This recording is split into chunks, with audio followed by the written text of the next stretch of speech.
Last night I realized I made a mistake and I just wanted to correct the record. I've discussed this with AES counsel and they've agreed to stipulate to the admission of what's been marked as CAC CX2, which is a 2024 annual report of the Power of Change program. Thank you. And I'd move that into admission, please. Thank you. Thank you. Any objections? No objections.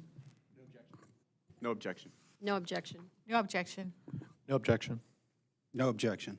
Thank you. We will admit CAC Exhibit CX2 into evidence. Thank you. And then Mr. Haas? Yes, Your Honor. I had not realized that the 1981 Bond Bright text was viewed as the inferior version. We do have the 1961 edition in which the quote that I asked Mr. Ramal to quote was the same text, and I move to admit that as OUCC CX7. Thank you. Any objections? I mean, I would just note that we are somewhat prejudiced because we don't have an opportunity to do redirect on that. But with that, we don't object to its admission. Thank you. No objection. No objection. No objection. No objection. No objection. No objection. We will admit OUCC CX7 into evidence. Thank you, Your Honor.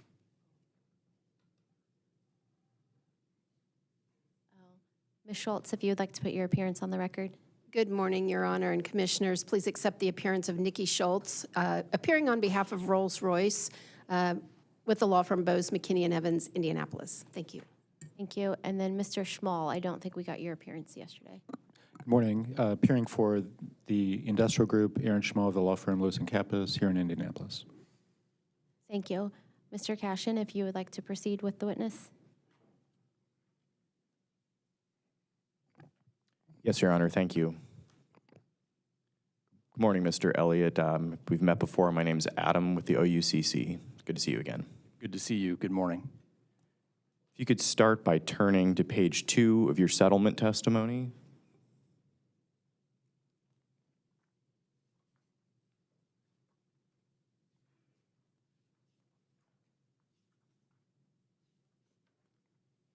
I'm there. And then starting on line 13, you discuss your share of wallet analysis, which measures the relationship between electricity costs and income. Do you see that? I do. And for this analysis, you examined the average actual residential bill as a percentage of household median income in Marion County. Is that right? That's correct. Now, before you is a copy of Exhibit ZE1S, right? It should be an exhibit, your share of wallet analysis, the actual analysis. Is that the one that I originally filed as part of rebuttal, or are you referring to the oh, sorry, S1, so that's settlement. Yes, I do. Yeah, it's labeled as AES Indiana Attachment ZE-1S. It's page 12 of 12 in your settlement testimony. Yes, I have a copy. Okay. And from this analysis, you can see that average monthly residential electric bills have increased for the company from $92.90 in 2012 to $151.03 in 2027, estimated. Do you see that? I do. I would just clarify that the years 2012 through 2024 in this analysis are actuals. 2025 through 7 are estimates. Thank you for that. Subject to check, would you agree that the range we just mentioned is a 62.6% increase in 16 years, or approximately 4% per year? I've not done the math, but subject to check, I would agree with that. Okay, thank you. And average monthly kilowatt hour usage has decreased from 1,017 kilowatt hours in 2012 to 893 kilowatt hours in 2027, correct? That is correct. Again, with 2025 through 7 being estimates that remained flat. Thank you. But you find that the median annual household income has also increased from $42,603 in 2012 to $72,810 in 2027, again with the caveat that there are estimates for those last 3 years. Is that right? That is correct. This is taken directly from the American Community Survey census. I'm glad you mentioned that. OUCC CX 8, I believe.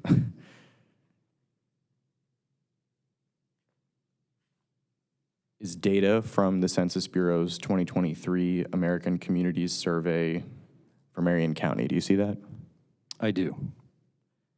Do you agree that this shows a median income in 2023 for Marion County of $63,450, consistent with your share of wallet analysis? Yes, I do. I would also note that this is a 5-year estimate. Okay, thank you. Do you agree that the median value represents the middle value of a distribution? Yes. In other words, 50% of observations are above and 50% of observations are below the median value. Is that right? That's correct. A median represents the midpoint of a data set. Okay, thank you. So in this case, 50% of Marion County households actually had annual incomes that were less than $63,450 in 2023, right? According to this 5-year estimate, that is accurate. And the Census Bureau estimates the percentage of households that fall within several segments stretching from less than $10,000 per year to $200,000 or more per year. Is that right? Yes, this particular exhibit provides the distribution of income deciles for this particular year. Okay, thank you. And the Census Bureau estimates that 6.1% of households in Marion County earn less than $10,000 per year. Do you see that? I do see that, yes.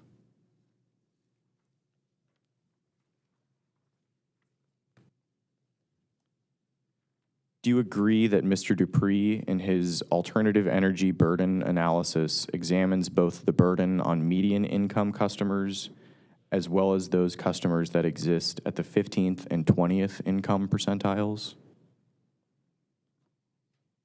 I would agree that OUCC witness Dupree attempted to look at a share of wallet broken out by 3 separate income groups, but I point out several what I believe to be flaws in that analysis in my settlement rebuttal testimony. So when I asked if he examined the burden on median income customers as well as those in the 15th and 20th percentiles, you would agree with that statement. Is that fair? I would. My understanding from his analysis is that he did not use income from Marion County, that he took regional data, Midwest data from the Residential Electric Consumption Survey, RECS. Okay. And when we say the 15th and 20th percentiles, that means households that are in the bottom 15 or 20% of overall earners. Is that correct? That's my understanding. So for the case of Marion County in 2023, the 15th percentile would be somewhere around $20,000 per year, since 6.1% of households earned less than $10,000, with another 4.3% of households earning between $10,000 and $14,999 per year, and so forth. Do you agree with that?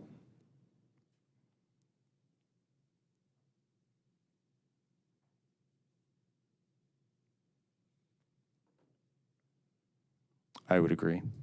Okay, thank you. Likewise, the 20th percentile of household incomes in Marion County in 2023 would be around $30,000 per year. Is that fair? I think that's fair. And in your settlement rebuttal testimony, you agree that energy burdens would be expectedly higher for those with lower incomes, correct? I'm happy to point you to where you said that if Yes. you'd like. Yeah, that is unsurprising to me. Okay, thank you.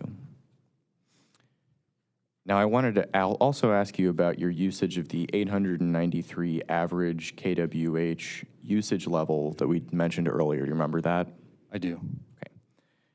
Do you know how many households below the median income level use more than 893 kWh per month? I don't, and therein lies the challenge, which is why I did not break out the share of wallet analysis by income group. Does AES have that data? Could you have done that analysis? No. As I describe in my rebuttal as well as my settlement rebuttal testimony, AES does not have household level income data. And the challenge or the potential error, let's say, is that if we don't have actual consumption tethered to income deciles, then we could reach inaccurate conclusions. It's fair. The households that use more than 893 kWh per month, regardless of income percentile, they have a higher energy burden. Is that fair? Could you rephrase or repeat the question, please? Sure. Your analysis used an average kWh usage per month of 893. Is that fair? Yes, that's correct. Any household that uses more than 893 kWh per month has a higher energy burden than you analyzed. Is that correct? Well, my understanding of energy burden is similar to the share of wallet analysis that the company put forward. So not necessarily, depends on the relationship between household income and usage or bill amount. Okay, that's fair. Your Honor, at this time, I'd like to move for the admission of what has been marked as OUCC Cross-Examination Exhibit 8. Any objections? No objections, Your Honor. No objection. No objection, Your Honor. No objection. No objection. No objection, Your Honor. We will admit into evidence OUCC's exhibit number CX8. Thank you, Your Honor. Moving on, I wanted to touch on something that you discussed with Ms. Washburn yesterday in your settlement rebuttal testimony, and I'll give you a moment to pull that up. On page 20, starting on page 20.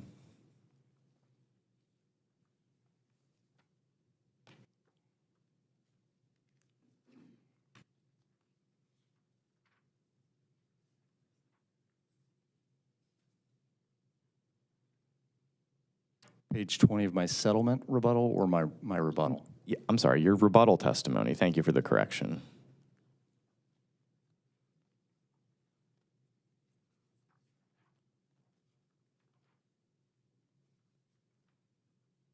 Okay, I'm there. Thank you. You discuss an AI overview search that you conducted, and you reproduced the summary or overview results of that search as figure ZE-4R on page 2021. On page 21. Do you see that? I do. Okay. And in Q&As 32 through 37 on the pages following page 20, you reference figure ZE-4R as a means of attacking the CAC's arguments. Do you see that as well? I would disagree with the characterization of attacking, but I certainly argue against many of the points that are summarized in the analysis, yes. Fair enough. You respond to the arguments. I do. Okay. Now let me direct you back to page 20, lines 14 through 15, where you state, quote, commission findings should consider whether this perception has a sound analytical and factual basis. Do you see those lines? I do. And here I'm referring to the words used by CAC witness Inskeep regarding a widespread utility affordability crisis. Sure, thank you for the context. In the Q&As following figure ZE4R, where you reference back to the AI overview, or before you inserted the AI overview, or after, did you offer any caveat to the information you provided?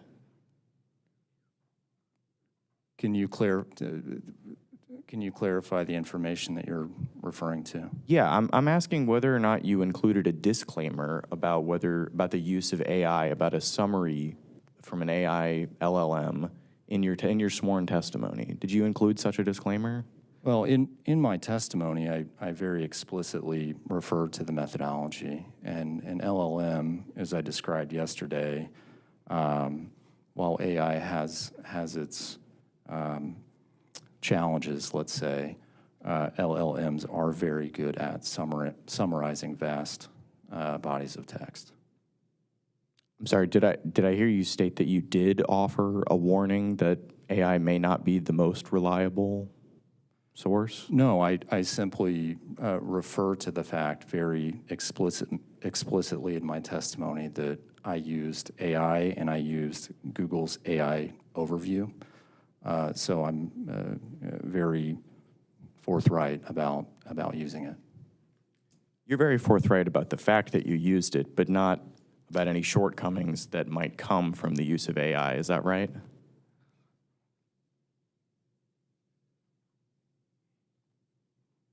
Again, I believe that by the transparency of my testimony, that I used Google AI Overview, which is an LLM, that the methodology is transparent.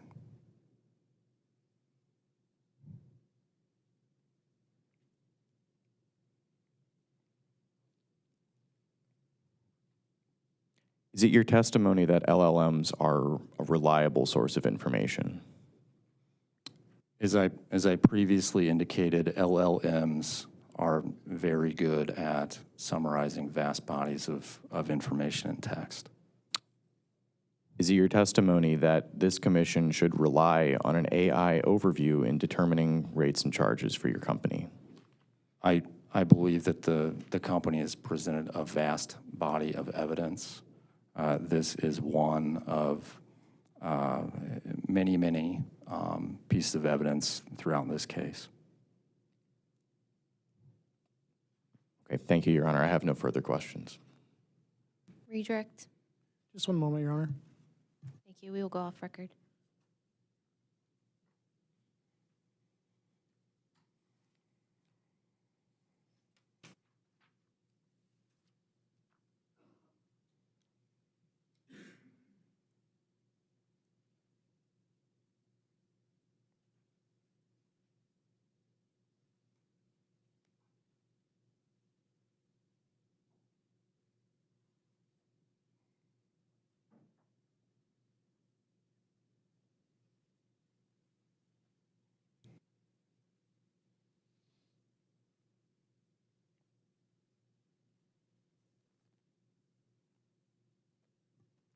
No redirect, Your Honor. We will go back on record. I'm so sorry. No redirect, Your Honor. Thank you. You are excused, Mr. Elliott. And then we will go off the record.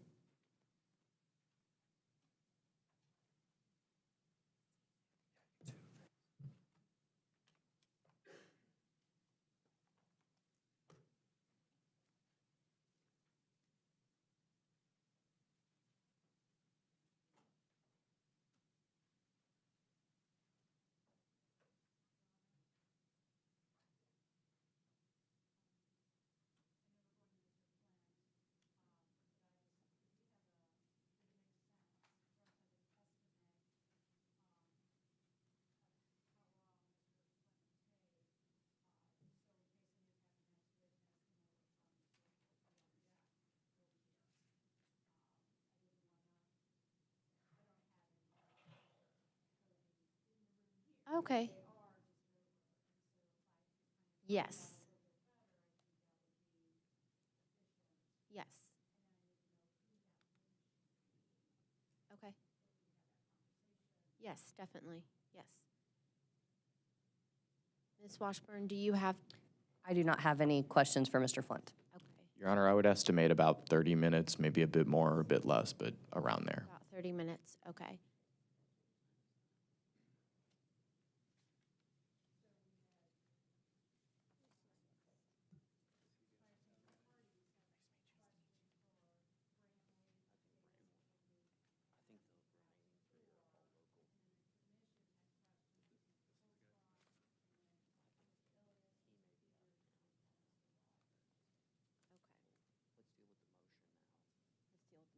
Okay, so what we will do first is we will deal with the pending motion, and then we will go to Mr. Flint for a testimony.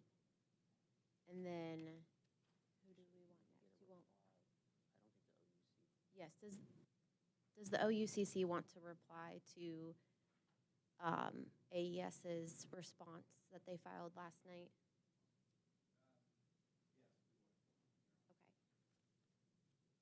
And then, who do we want the next witness to be? We can have them start coming over. Well, I think the witness order said Bramley. Bramley. I assume that the witness order said Bramley. Is that, I assume that's what the petitioner was. Okay.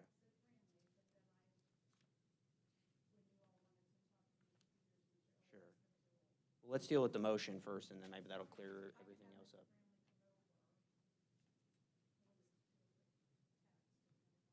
Okay. Sounds like a plan.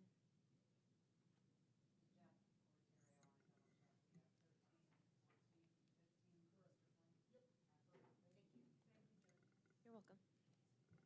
So I think Mr. Haas is going to reply? Yes. Okay.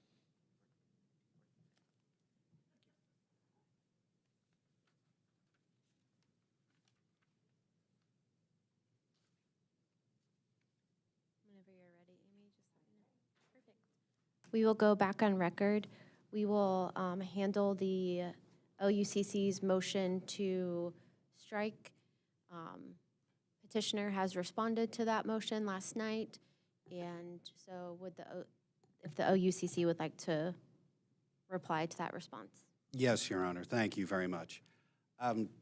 Put simply, the commission had a very simple request. It requested information based on certain criteria, and AES did provide that information, but also provided what is essentially argument or testimony, which was inappropriately included. AES wants to make this more complicated than it needs to be. They argue that the reality and potential implications are much more complex. That was not part of the request.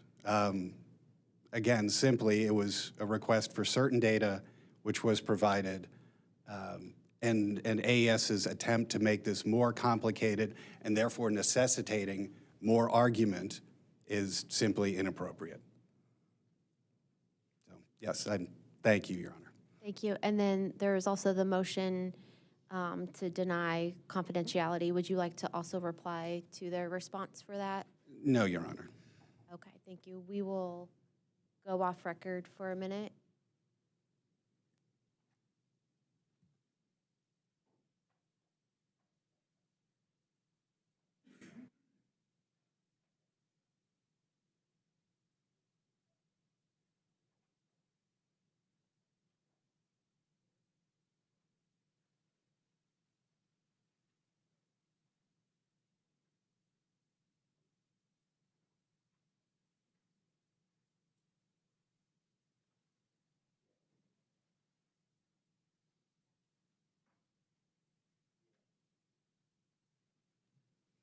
Okay, we will go back on record. Oh, sorry. Okay, perfect. We will go back on record. We are going to grant in part the motion to strike. We are going to allow for the first 3 full paragraphs in the response and the attachments. So everything after the AES Indiana docket entry response confidential attachment 2. Everything after that paragraph is stricken. We are going to keep everything confidential at this time. And then we also need to deal with which witness we need concerning our questions on the docket entry response. Because we're not sure at this point if we need Mr. Rogers or Mr. Peters. They're all here, and they're all can be here. 2 of them are over at Monument Circle. Okay. Mr. Rogers is here, so we could bring them all and sort it out. What would you like to sort it out? Before Mr. Bramley or after Mr. Bramley? And we don't need- Mr. we don't Flint need to needs to put be done. I'm sorry to interrupt. Yeah, we don't need this, we don't need to put that witness on now, but our question is to the assumptions that the AES appears to be making in their response. And so that's what we were gonna ask about. And so I don't know if that would be, and that's why I was a little unclear thinking about whether it would be Peters or Rogers. Because, yeah, I'm on it, and, okay, sorry. So I just wanted to make sure that both witnesses were here, really, because I didn't want to have a situation where we put on Mr. Rogers, and then you're like, well, Mr. Rogers can't answer the question. We'll have to get some other witness and come back another day. So that's my, and if they're both here, then that's fine. We'll work through it. That would be great, because I would be a little bit out over my skis to sort through the answer to your question, and I think we ought to just ask Mr. Peters and Mr. Rogers and Mr. Elias, probably David Peters, though, would be my guess, but. It's fine. If they're all present, then All right. that'll make that easy to resolve, I think. Commissioner, Mr. Flint, we could go, he needs to be done this morning. Would you like to move to Mr. Peters and Mr. Elias and Mr. Rogers after Mr. Flint, or after Mr. Bramley, or in some other order? I think that's fine.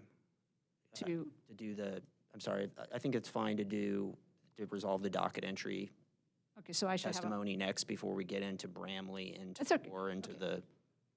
that's fine. We'll just have them walk on over too, right? And they'll show up here momentarily. All right, thank you. Thank you, thank you, thank you, Judge. Thank you.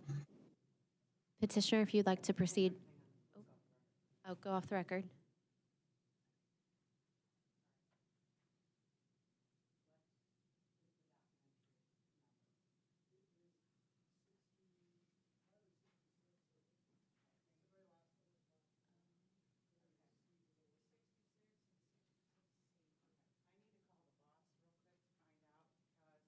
That was taken under advisement.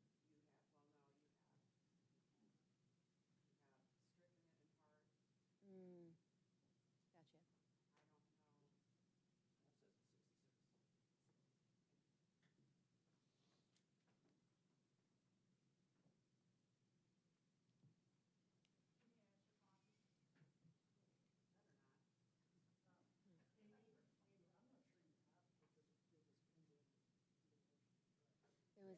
It wasn't admitted. It was taken under advisement.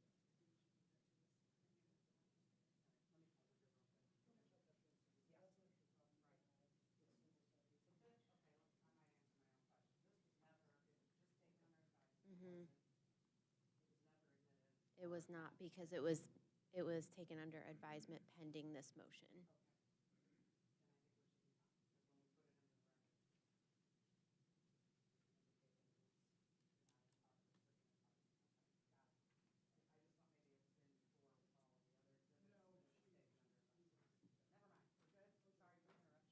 No, that's okay.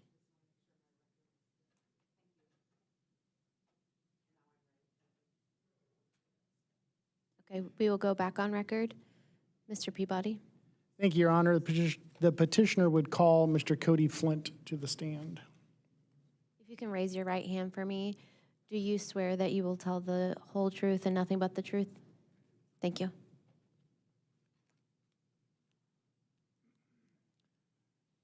Good morning, Mr. Flint. Can you please state your name and business address for the record? Cody Flint, 1230 West Moore Street, Indianapolis, Indiana. You're the manager of vegetation management for AES Indiana, is that right? Yes, that is correct. You have before you what's been marked as petitioners exhibits 13, 14, and 15. Yes, I do. Those are copies of your direct testimony, rebuttal testimony, and your settlement rebuttal testimony, is that correct? Yes, they are. Do you adopt those exhibits as your sworn testimony in this cause?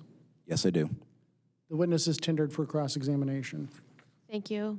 Kroger, No questions, thank you. CAC, No questions. Thank you, Your Honor. Walmart, No questions from Walmart, thank you. Ms. Schultz, No questions, thank you. Ms. Becker, No questions, Your Honor. Mr. Schmall. No questions, Your Honor.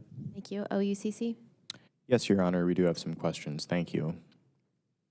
Good morning, Mr. Flint. My name's Adam with the Indiana Office of Utility Consumer Counselor. It's good to meet you. Nice to meet you, Adam.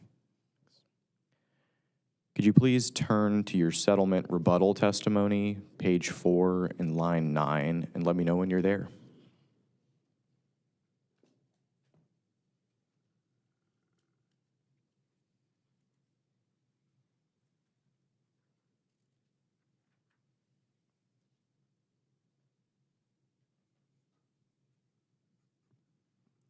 You said page 4, line 9? It's correct. Yes.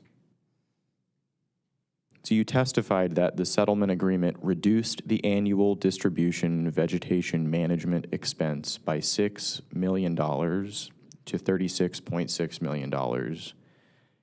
Is that correct? Yes, that is correct.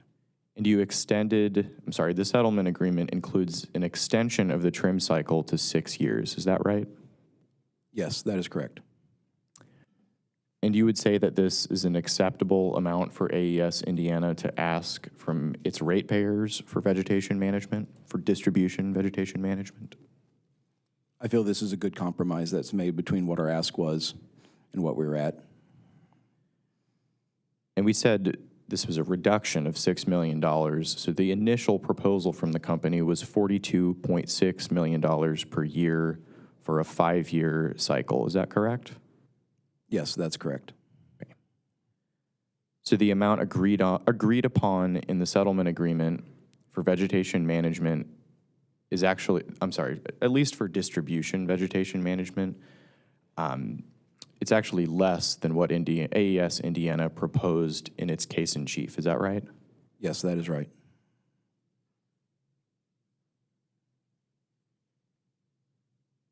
Subject to check, we noted that you had extended the cycle but reduced the yearly cost. Is that right? Yes. Shouldn't have said subject to check yet, but the total cost over those 6 years is $219.6 million. And in your case in chief, it was $213 million. Does that sound right, subject to check? I would have to do the math on that, but if that's the way the math works out, then yes. So the settlement agreement's total distribution expense, vegetation management expense, is actually $6.6 million greater than the company proposed in its case in chief. Subject to check. Does that sound right? Yes, that sounds right. Thank you. Mr. Flint, in response to OUCC data request 15-5, the company stated that it selected the 12, quote, worst performing circuits trimmed in 2022. Do you recall that response? Yes. Okay.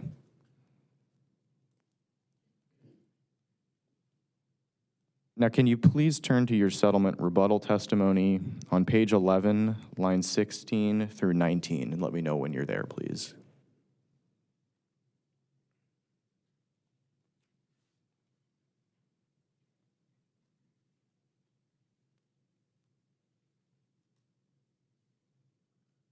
I'm on, what, was it page 11? Yes, sir.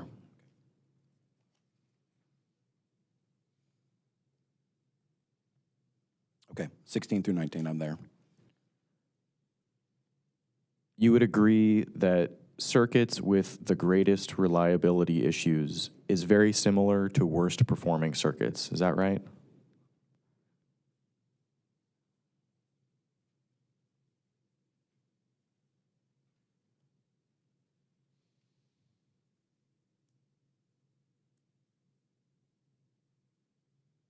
you repeat that question, please?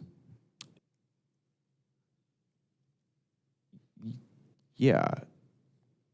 You would agree that circuits with the greatest reliability issues is a very similar statement or phrase to worst performing circuits. Those are very similar statements, are they not? I believe that's taken out of context here. The worst performing circuits were the worst performing circuits that were due for trimming that year. Circuits with the worst reliability could be circuits that had been trimmed more recently but had additional vegetation impacts. So they're not exactly the same. So we're talking about the 12 worst performing circuits identified using the following metrics: outage frequency, duration, major event day metrics, and customer impacts categorized or described as customer minutes interrupted and customer interruptions. Is that right? Yes. And these 12 circuits were used to evaluate the extended trimming method, the one proposed by AES Indiana in its case in chief, correct? Yes.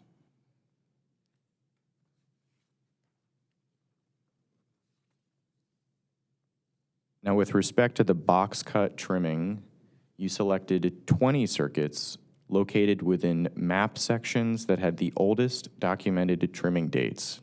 Is that correct? Yes, that's correct. So you selected circuits to evaluate the extended trim method based on circuit performance, but for the box cut method, you selected circuits based on the oldest documented trimming dates. Is that right? That is not entirely correct. They were part of the same cohort of circuits that were due for trimming. Both the 12 and the 20 were in the same oldest circuits since last trim per the map sections. The 12 circuits were pulled out due to their poor vegetation performance and customer complaints. Is it your testimony that both the set of 12 and the set of 20 are of the same set of circuits? They were the same set of circuits that were going to be trimmed in that year.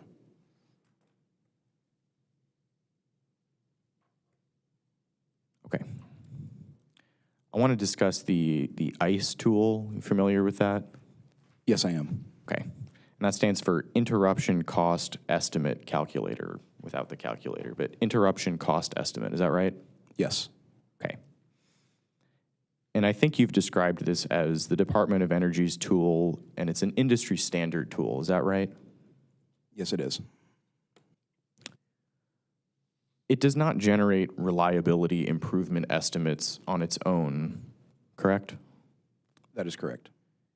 The results that it produces depend on the inputs that you give it, correct? Yes. Okay.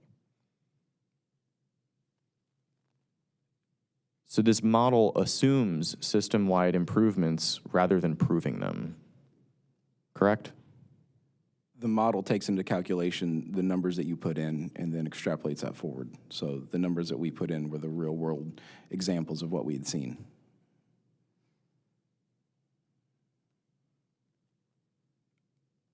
Do you disagree with the proposition that the calculator simply produces an estimate and doesn't actually prove anything? It gives a forecasted estimate of the improvement that we've seen through the duration that you put in. Using the limited sample size that you gave it, correct? Correct.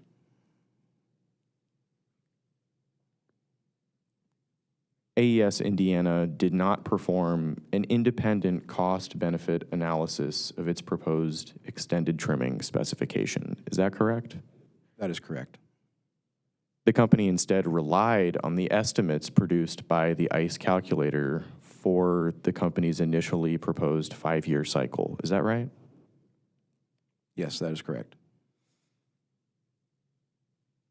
And in the settlement agreement, or for the numbers and cycle described and proposed in the settlement agreement, the company also did not perform an independent cost-benefit analysis, correct? No, we stayed with the information that was provided by the AES calculator as the parameters had not drastically changed. Okay, thank you.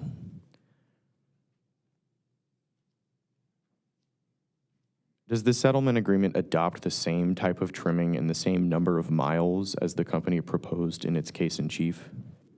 No, the miles were reduced, and the trimming spec stays the same. So you said the number of miles trimmed are reduced, and yet the cost goes up as the cycle is extended, correct? We went over that earlier. Yes, there are there's cost increases through the contracts that we signed, plus with the delay, as I've mentioned in my testimony in the rebuttal, lengthening the cycle means that more reliability trimming will need to be done because of that lengthened cycle.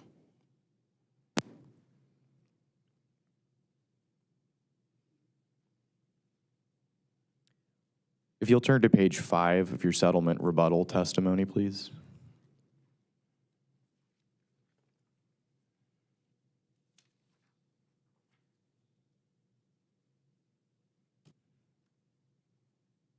Okay.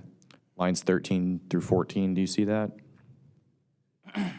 Yes. Okay, you say that, and you're referencing keeping funding flat as recommended by OUCC witness Sanka. You say that keeping funding flat forces uneven trimming that creates operational instability. Do you see that? Yes. Do all of AES's lines require the same amount of trimming? No. Different lines have different vegetation densities, and thus different types of, or different amounts of trimming are needed.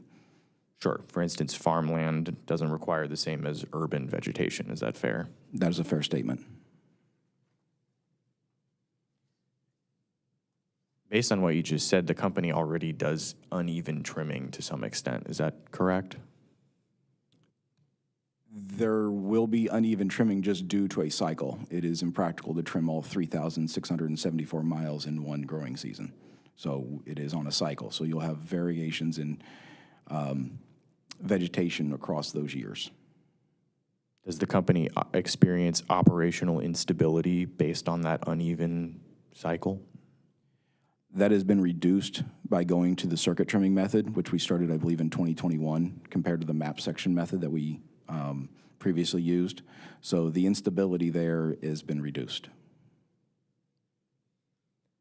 What study or other evidence has AES filed that demonstrates that spending $25.1 million a year, quote, forces uneven trimming, but $36.6 million per year eliminates what you mean by uneven trimming? Again, I don't believe it eliminates, it reduces, but we have not conducted any study to that example or that end.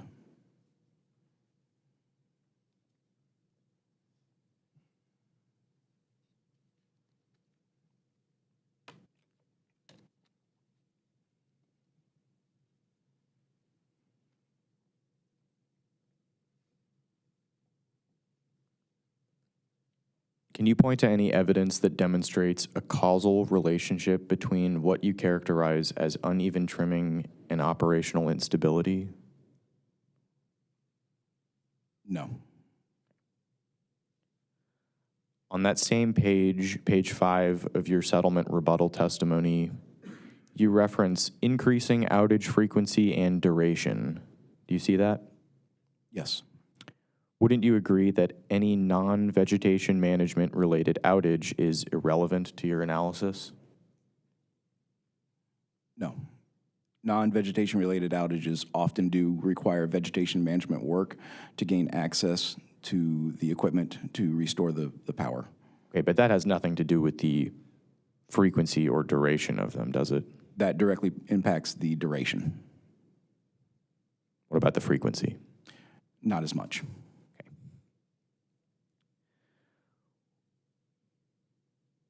Would you also agree that any budget leaves circuits more vulnerable than a larger budget? Could you rephrase that question?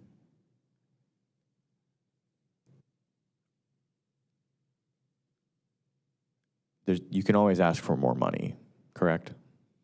More money is always more helpful. Is that fair? There is a limit to that that is not practical. What do you mean not practical? So since we're in the speaking hypothetically here, the optimal trimming would be to trim every tree that we needed to trim during that trimming cycle between October and February, when the trees are dormant. They would have the least response growth at that point in time and would have the longest duration of hold, if you will, before their next trim. But that is impractical due to the labor force required, the money required. The compromise here with this settlement rebuttal on a 6-year cycle with that amount of money should land us somewhere that reliability remains high and we are being good stewards of the customer's money. Won't your annual budget for distribution, vegetation management in the settlement agreement as proposed leave AES Indiana's circuits more vulnerable per cycle than the budget you supported in your direct testimony? There will be some compromises that need to be made, and we'll have to make those as we move on. I would not say they'd become more vulnerable, but there will be areas that we would like to have gotten to and not. So you'll have to make compromises using a budget that is greater than you proposed in your case in chief, correct? The yearly budget is less. But the overall total budget? Yes, is more, but. No further questions, Your Honor. Thank you. Redirect. Just one moment, Your Honor. We will go off record.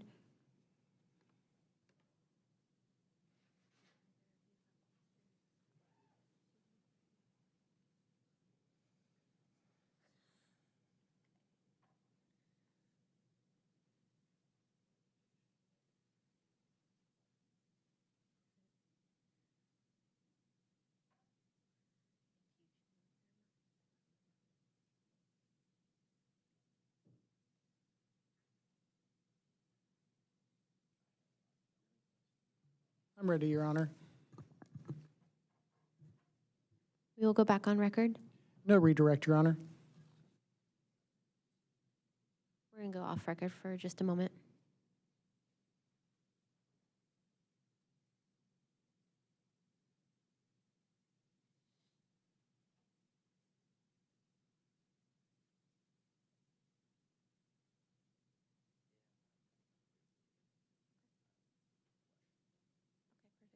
We will go back on record.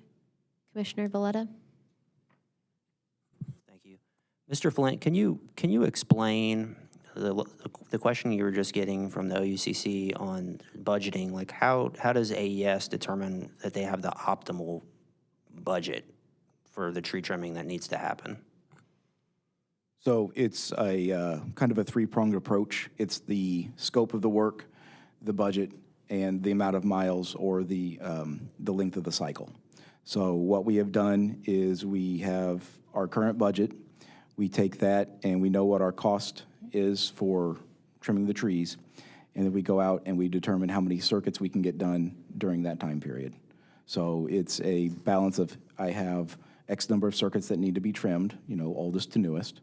I take and work down that list, and then any circuits that are experiencing early vegetation problems, we promote to the top of that list to try to get ahead of. We also go through and inspect those circuits after 3 years of trimming to make sure there's none of what we call cycle buster trees that could potentially cause outages before we get there before the next cycle, and that's reviewed at a midpoint.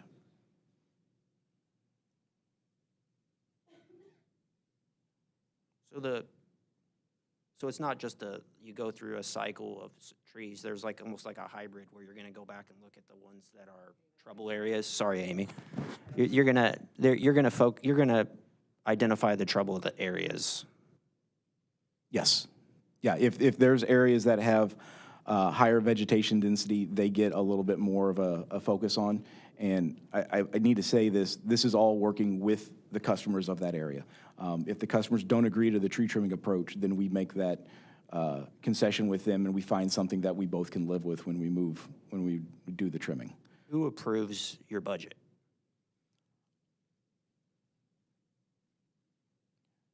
I believe my direct budget comes from the IURC. Within AES, Oh. when you make a budget request for tree trimming? Um, Where does it flow through? That would probably be a better question for my coleslaw.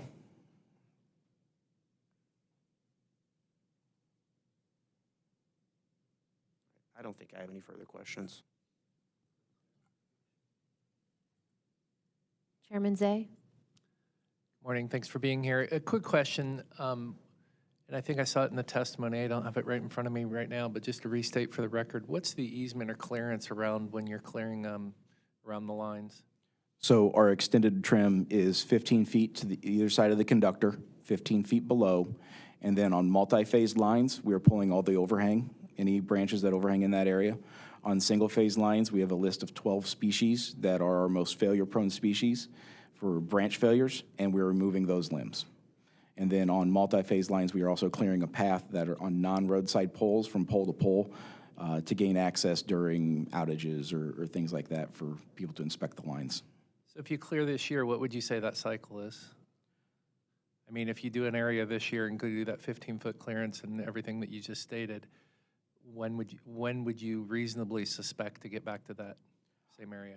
On our current budget, On your current cycle, regardless of budget? When will it need redone again? our current budget limits us to about an 8-year cycle with the current specs. Okay, thank you.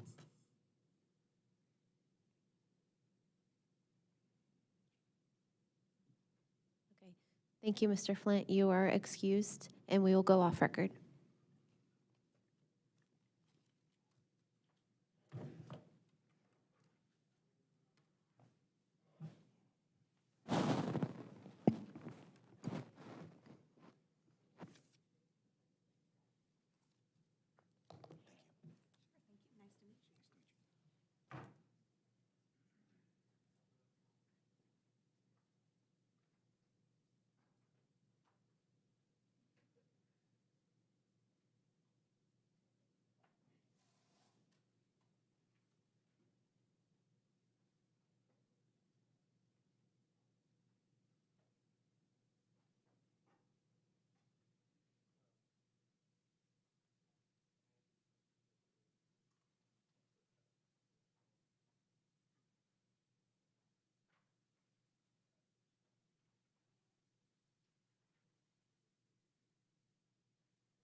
Okay, we will go back on record. I believe Mr. Peters is next. Yes, Your Honor. Thank you.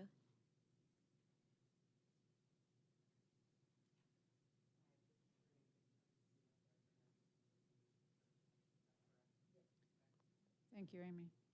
Hi, Mr. Peters. If you could raise your right hand for me, do you swear that you will tell the truth, the whole truth, and nothing but the truth? Thank you. Petitioner, if you'd like to proceed. Yes, Your Honor. May I ask, has it been marked to show the witness what's been stricken? Or are we going to go over that? We will go off the record. Thank you.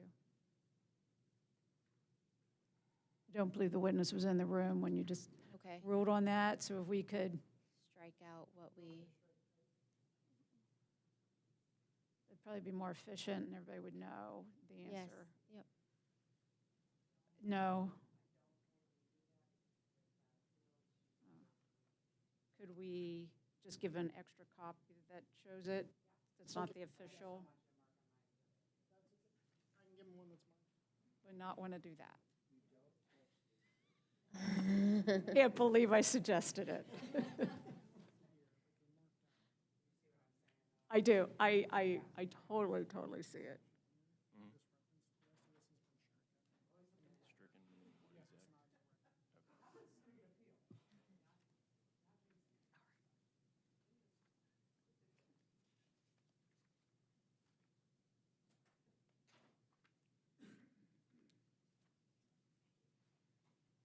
We are back on record.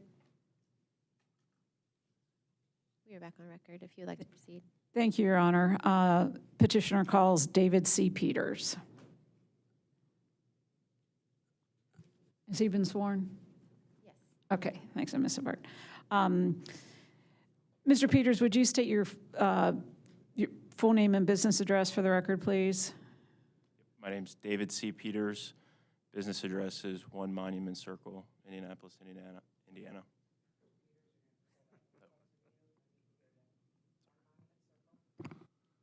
My full name is David C. Peters. My business address is 1 Monument Circle. And you serve as Senior Director of Financial Planning and Analysis and Transactions, correct? That's correct. You are one of the witnesses who prepared the company's response to the commission docket entry dated January 16, 2026 in this cause, is that correct? That's correct. All right. Your Honor, the witness is tendered for questioning. Thank you. No questions, Your Honor. No questions, Your Honor. No questions, Your Honor. No questions, Your Honor. No questions, Your Honor. No questions, Your Honor. No questions, Your Honor. Thank you. Commissioner Valletta? Thank you. Mr. Peters, if you could look at that docket entry response and have that open, I'm going to ask you about the first paragraph of the response. And I apologize in advance. This is a really long question, but just bear with me for a minute. So we want to explore the AES's assumptions stated in the response, and specifically there's a line in that paragraph that says the cash flow associated with the lower cost of equity needs to be offset with higher debt for the company to still be able to fund its capital expenditure program. So I'm curious as to other means the company or its shareholders could consider for funding the forecasted cash flow gap under the various assumptions. For example, higher retained earnings through reduced shareholder dividend payments or shareholder equity infusions to support the additional equity layer that AES seeks approval of in this proceeding. The math seems to support the shareholder-funded efforts would suggest they would be supportive of the reported credit metrics that AES is trying to maintain. So can you help me understand why such shareholder efforts to support a lower revenue requirement and rate affordability seems to be dismissed by AES's response and the assumptions that AES has used in that docket entry response? Sure. Thank you for the question. It is certainly possible that the cash flow shortfall could be funded through shareholder contribution from our parent companies. However, they have the discretion on where they want to invest capital. We're part of a larger corporate parent, AES Corporation, as a portfolio of companies, and we compete for capital. So in an instance where our allowed return on equity is being materially cut from what is in the settlement under this hypothetical scenario, could send the signal to the corporate parent that, you know, they have opportunities to invest in other businesses that could earn otherwise a better return than that, to which they have that discretion. And our other parent company, CDPQ, has a portfolio of companies and has the same options. So there's no guarantee that we would have that ability, that funding available.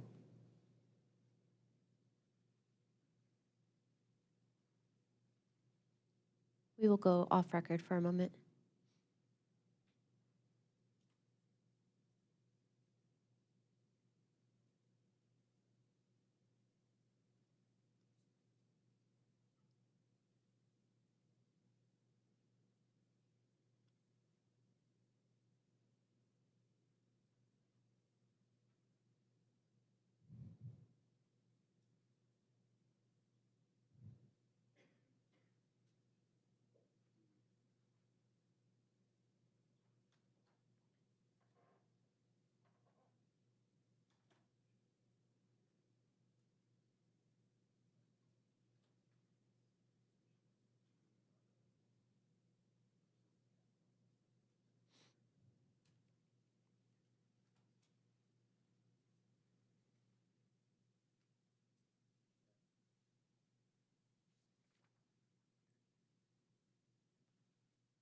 We will go back on record. Thank you, Mr. Peters. I don't think we have any follow-up.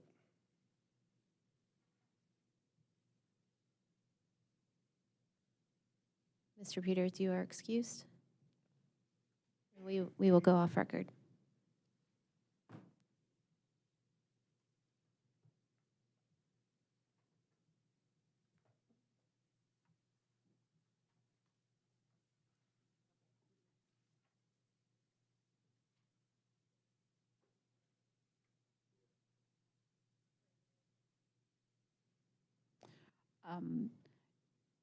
Is Mr. Ilias excused or not yet? That's fine. I don't think we have any more questions on that issue, so I don't think there's any reason to put Mr. Illies up. All right. So they can, thanks, gentlemen. Thank you. So we will, Mr. Bramley will be next. Stephen, thank you. Is he mine? Could I just have a moment to grab his paper? Thank you.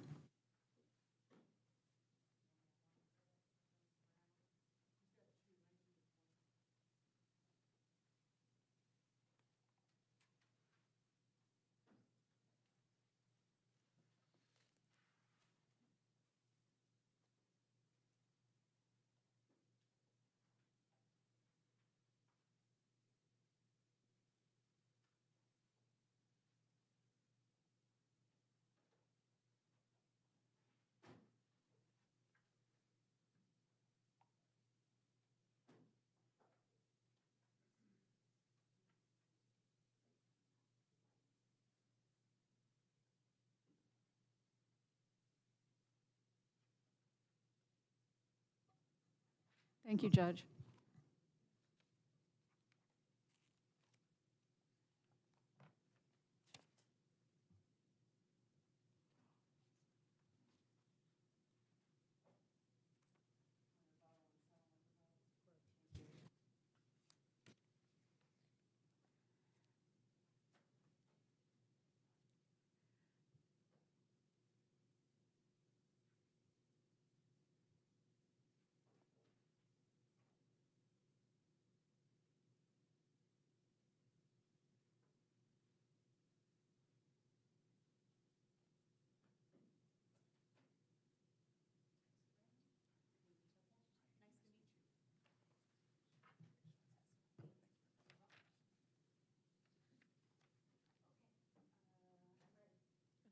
Just so everyone knows, we will take a 15-minute break starting at 11, so we're about 15 minutes away from that. Thank you, Judge. You're welcome. We will go back on record. Petitioner calls Stephen Bramley, Your Honor. Mr. Bramley, if you could raise your right hand. Do you swear that you will tell the truth, the whole truth, and nothing but the truth? Thank you. You may proceed. Good morning, Mr. Bramley. Would you please state your full name and business address for the record? Good morning. My name is Stephen Bramley. My business address is 1 Monument Circle, Indianapolis, Indiana. And you serve as the Customer Services and Back Office Manager, is that correct? That's correct.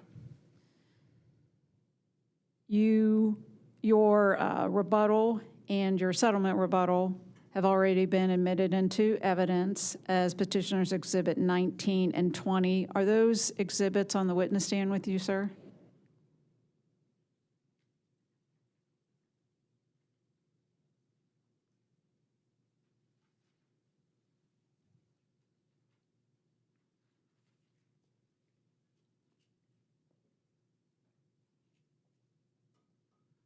They are.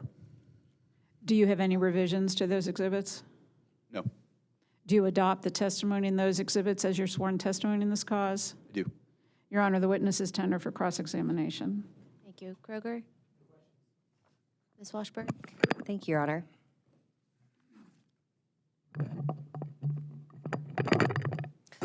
Good morning, Mr. Bramley. Morning. I see it's your first time to testify before the IRC, is that right? It is. Thanks for being here. I know it's tough being in the hot seat. You are the Customer Service and Back Office Manager for the U.S. Utilities at AES U.S. Services, which serves AES Indiana, is that right? That's correct. You state at page 1 of your rebuttal that you resolve complex billing issues, coordinate vendor support, and guide public communications related to customer concerns and service improvements. Is that right? That's correct. And you state at page 2 of your rebuttal that you are addressing the OUCC and CAC regarding our testimony about customer impacts because of the company's transition to a new billing system in November 2023. Is that right? That's correct. And did you attend any of the field hearings? I did not. You read, though, the customer complaints attached to OUCC witness Bishop's testimony?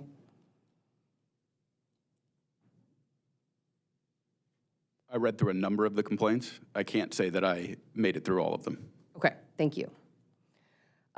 My first question is a question that several of the prior witnesses deferred to you on this topic. We are in a period of extreme weather, right? Is that right? Yes. I understand that AES does have a policy to not disconnect customers when the temperature range is below a certain threshold and above a certain threshold. Is that right? That's correct. We have both cold weather guidelines and warm weather guidelines. Do you know roughly what those temperature thresholds are? I do, and I wouldn't say that it's a firm temperature threshold. We do use guidance from the National Weather Service at 25 degrees forecast in the next 24 hours from 8 a.m. to 8 p.m.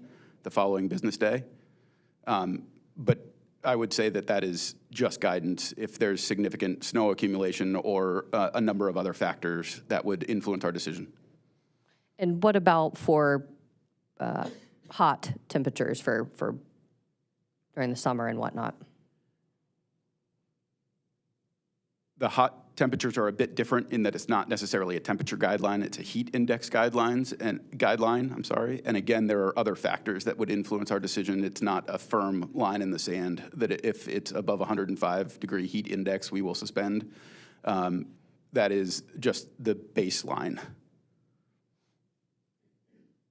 What are some of the other factors for the heat, for example? If the system is expected to stay in our service territory for a long period of time, that would influence our decision.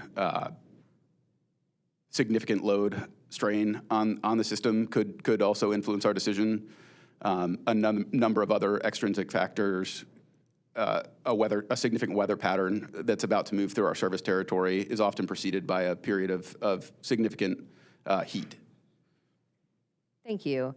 So am I making the correct assumption that if the weather system is expected to stay in the area for a long time, that you would keep people connected? Is that right? In that instance, we would suspend residential disconnects, yes. Okay. And during times of load strain that you mentioned, would you keep people connected? That's correct. Okay. The question that I asked prior witnesses is, do you reconnect those who have been disconnected for non-payment when the dangerous temperatures arrive?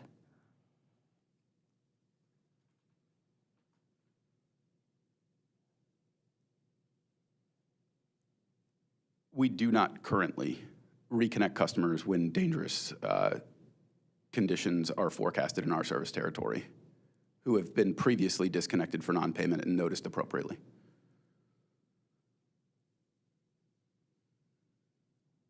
Would that be your decision to make, or who makes the decision? Who would be in charge of deciding that?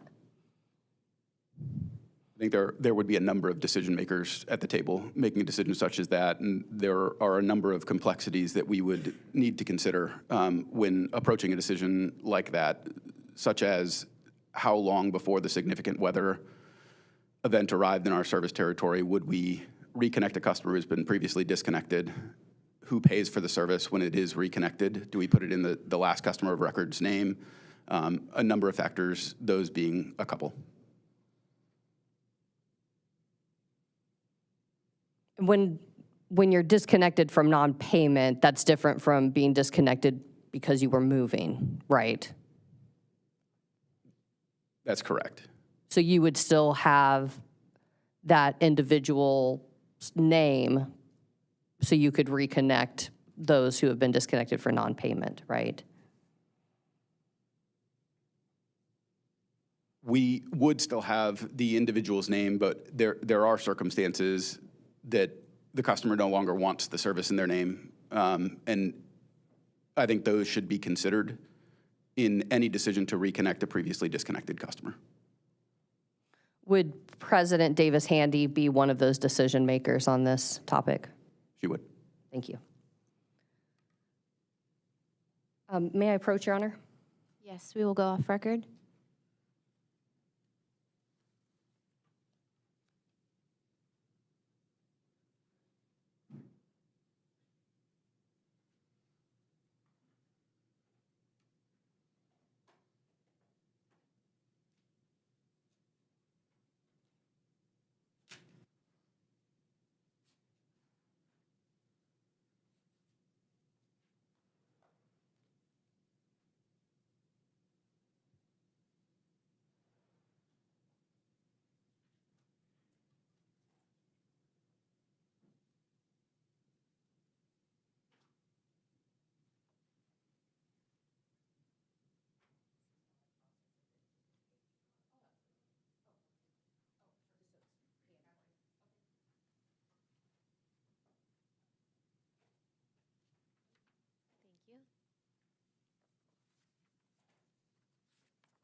We will go back on record.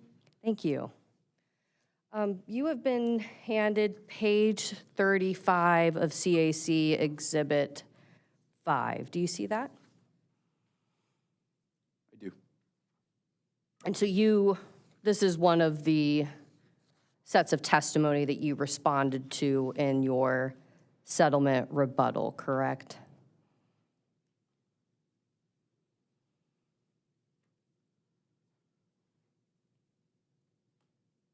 It is. Thank you. This is a summary that Mr. Inskeep put together of the customer billing problems through the date of the submission of our settlement opposition testimony. Is that right? Can you rephrase the question? Sure. Do you agree this is a summary that we put together of the customer billing problems through the date that we filed this document? I don't remember the date exactly that you filed the testimony, but I agree that this is a list of customers impacted. Thanks. Besides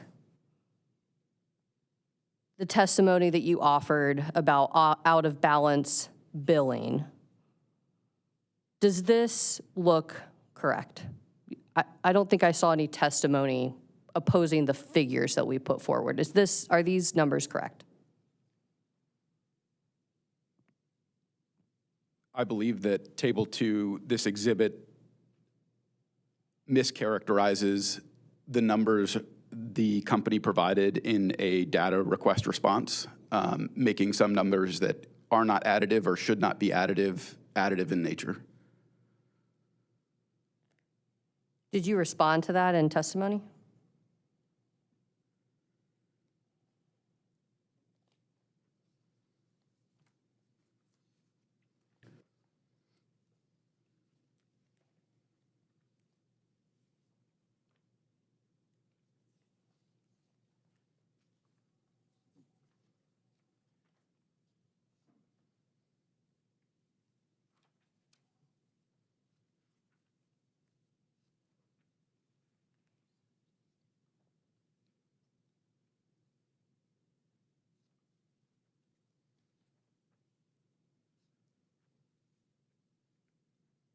My testimony seeks to generally respond to the claims made by Mr. Inskeep in testimony. I don't believe that I was able to hit on each point.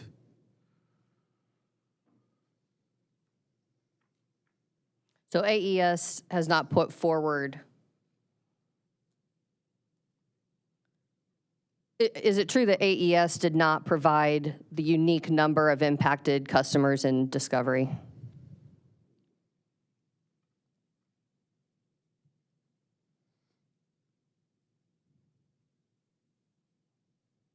The company does not track these issues in the way that the CAC asked us to provide a recitation of the number of customers impacted by the billing system go live. We do file regularly with the commission as part of an order stemming from 45911, our monthly compliance reports, which seek to be fully transparent about the number of customers currently impacted by any system functionality. So if we look at the column labeled cumulative number of customers impacted, there are two asterisks there. And if you follow that down to underneath the table, it says calculated by summing the monthly values reported in Table 1 by AES Indiana in its ACE compliance reports. Is that what you're talking about?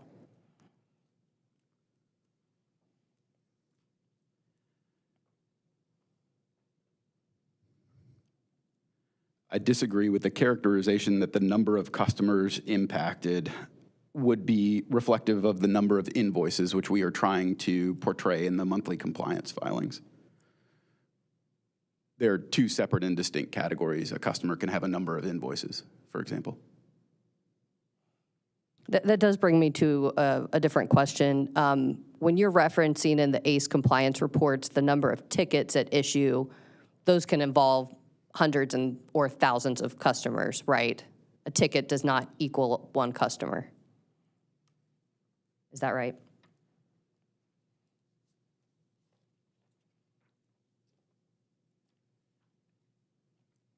I can speak to the ticketing at a high level, that is correct in that one ticket may affect a number of customers. Okay, thank you.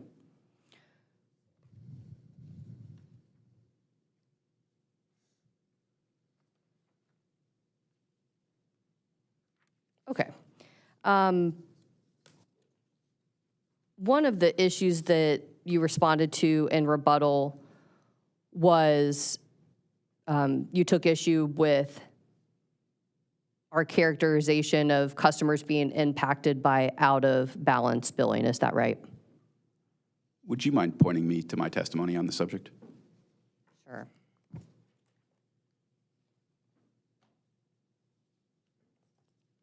We're gonna go off record and we're gonna go ahead and take that 15-minute break. So if everyone could be back in here at 11:15.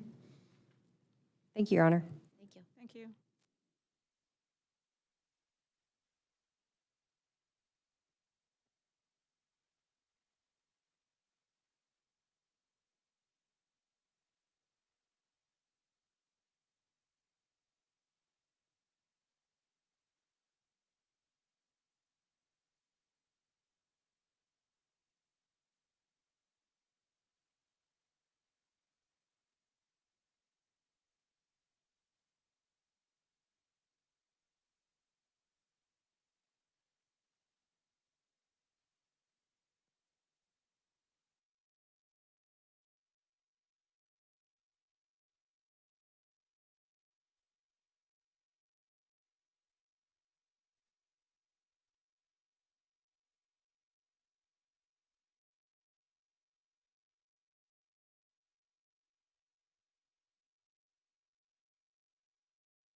Sorry, Shannon.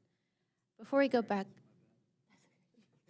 before we will go back on record, and before we do the questioning, I don't think I officially admitted Petitioner's Exhibit 66 and Petitioner's Exhibit 66C. So we're going to go ahead and do that just to wrap up any loose ends. So at this point, we will admit Petitioner's Exhibit number 66 with part of it stricken from the first 3 full paragraphs will be omitted, and then the rest of the paragraphs will be stricken. The attachments 1 and attachment 2 will also be admitted into evidence, and then Petitioner's Exhibit 66C is also admitted. And I think we... Thank you, Your Honor. You're welcome. Ms. Washburn, if you would like to proceed. Thank you. Hi again, Mr. Bramley. Hello. Before we went on a break, you were asking for a page reference for the out-of-balance billing issue. If you could look at your settlement rebuttal, please. Page 6, line 16.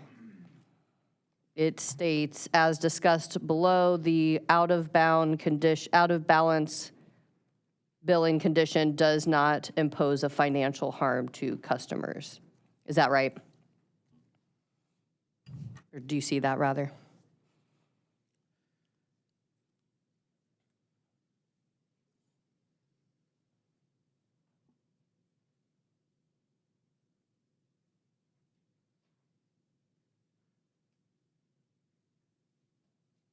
I see that in my testimony. It was in response to OUCC witness Lantrip.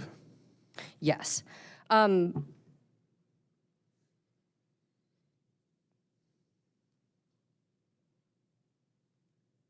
if I understand your testimony, the company's position is that they eventually received their bill, so there was not financial harm. Is that right?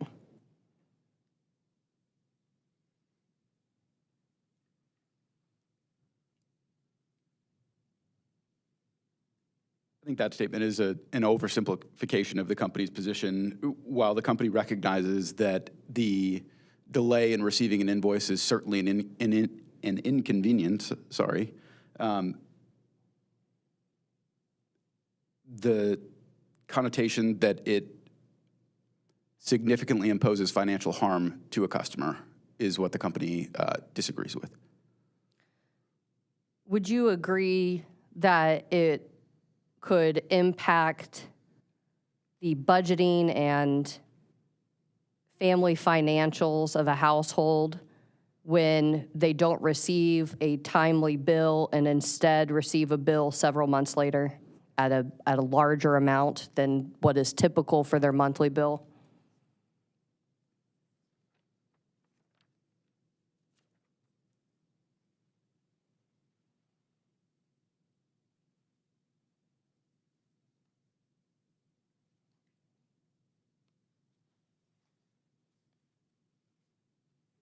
Would you mind restating the question? I think there were several parts, and I want to make sure I answered them all completely. Sure. Do you agree that what happened with the out-of-balance billing was that customers did not receive bills for several months, correct? The presence of an out-of-balance condition usually only affected one invoice for 1 month. So the contention that it was several months would be incorrect based on my understanding of the facts. In all likelihood, the majority of customers would have received a subsequent bill in the next monthly billing cycle that would include the out-of-balance amount and the previous amount due. Some customers didn't receive bills for several months, correct?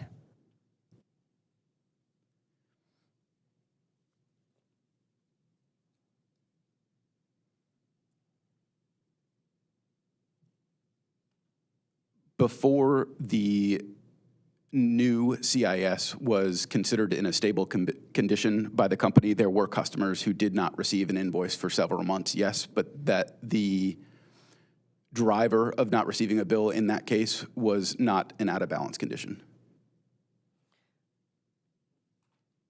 Would you agree that it could impact a family's budgeting for paying bills if they all of a sudden receive a bill for several months in one invoice?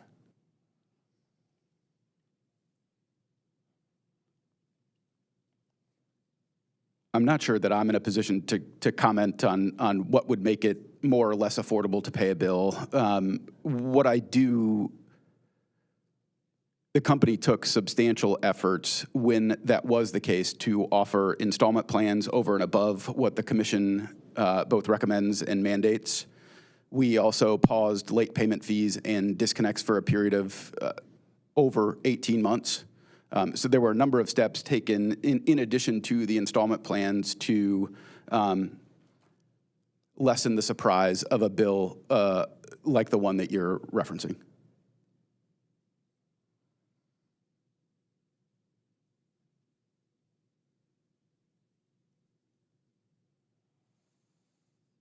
Okay.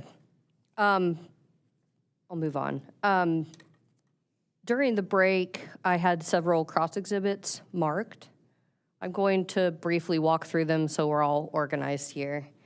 The first document is what's been labeled as CAC Cross Exhibit 3.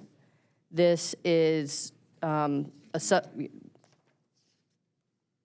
8-page or so document of an AES bill. That is CAC CX 3. Do you see that? I do. Okay.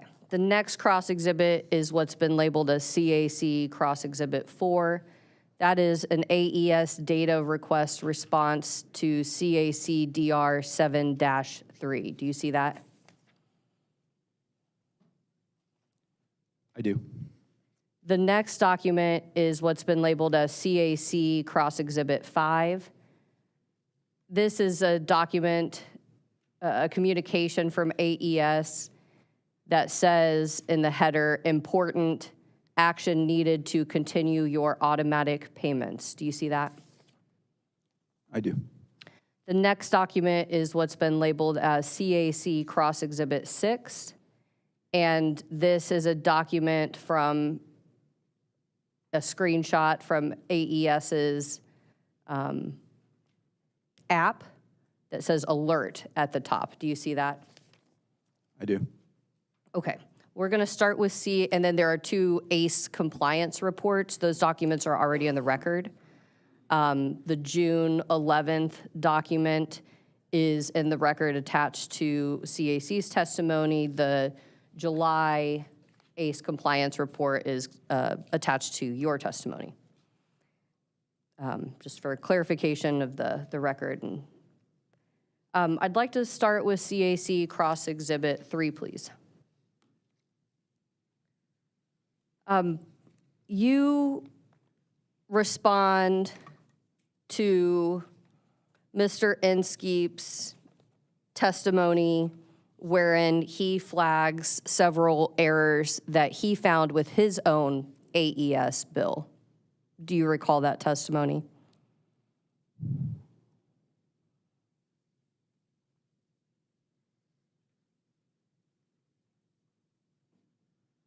I do.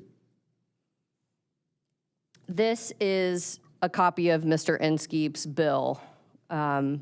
If we walk through that, you can see due date. It says August 5th on page 1. And if you go down a couple lines, it says billing date July 15th. So this is our July bill. You turn a couple pages, you'll see the next bill says due date September 3rd, and this is the August bill.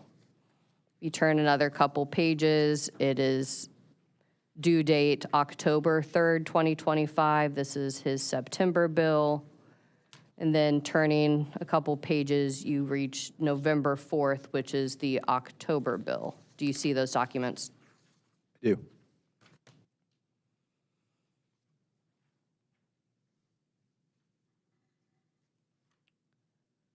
One of the issues that Mr. Inskeep flagged with his bill is that in December 2023, the company incorrectly indicated he was an excess distributed generation customer rather than a net metering bill. Do you remember that?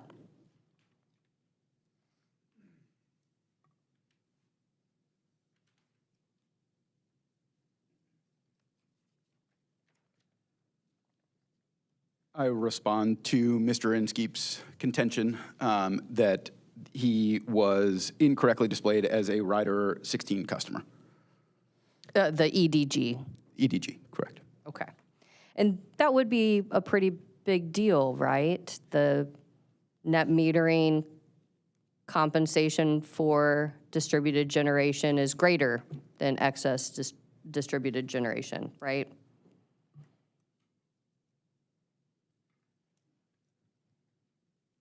I disagree with the contention that this is anything more than a bill presentment issue. At no time was Mr. Inskeep or any other customer, for that matter, unenrolled from Rider 9 and placed in Rider 16, as I reference on page 11 of my rebuttal testimony.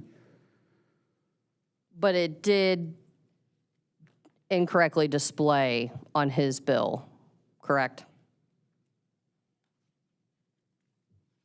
2 lines appeared on his bill indicating a Rider 16 excess generation credit with an associated charge of 0.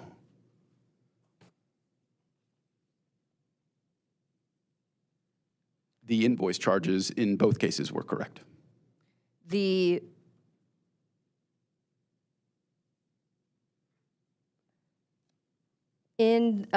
I also placed 2 other documents on the desk. I think I already flagged this, but one is the response date ACE report that says June 11th. Do you see that?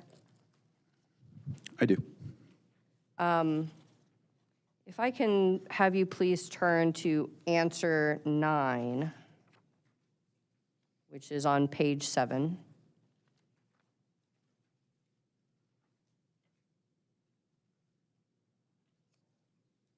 I'm there.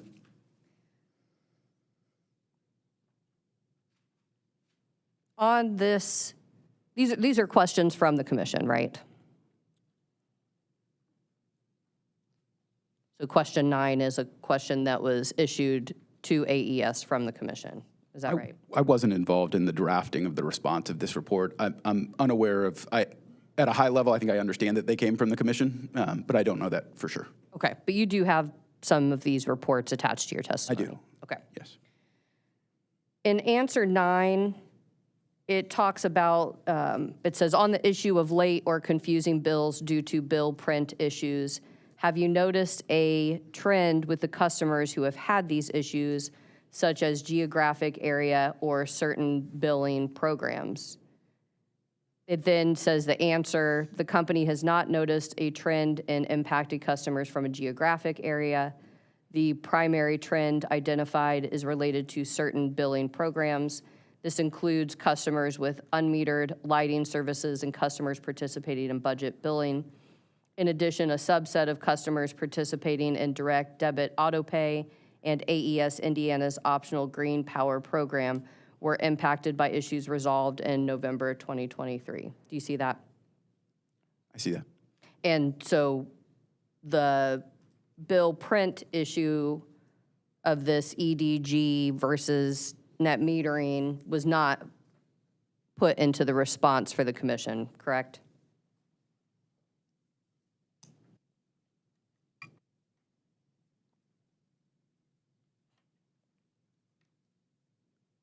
I agree the print defect associated with the Rider 16 displaying on Mr. Inskeep's bill was not included in this testimony to the commission, or this compliance filing, sorry, to the commission.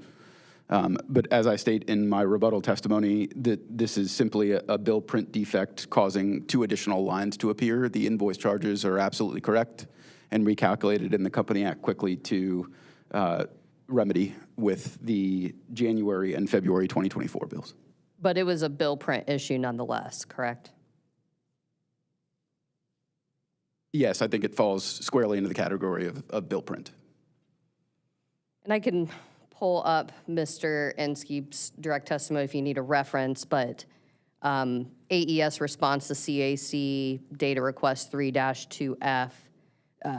The company didn't disclose this bill print issue with regard to EDG and net metering and discovery, correct?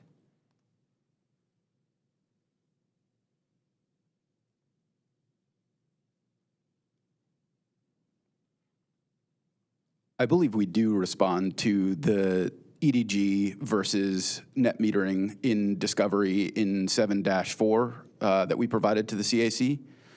It is broken out as a separate line item and a separate issue. Okay, okay. Just not in the earlier data request responses, right? I don't remember the timing offhand. I'm not denying that. I don't remember the timing offhand. Fair enough, thanks. Then we had Mr. Inskeep discovered a second issue with his own bill. So in the summer of 2024, this is the CoolSense program issue. Do you recall that? It's been a while, but at a high level, I do. And so typically you are credited so the CoolSense program is an air conditioning cycling program, correct?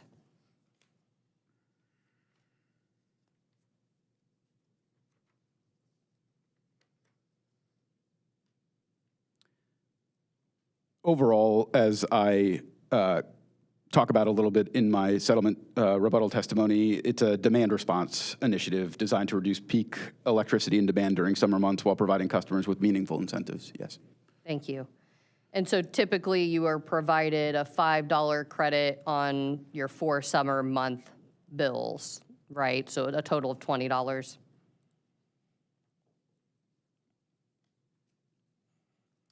I'd have to go back and look at the exact DSM order. I'm unclear as to whether it spells out the exact months that the credit is to be issued. I am aware that it caps the benefit at $20 for residential customers, yes. And the issue with Mr. Inskeep's bill was he was credited an extra $5, correct?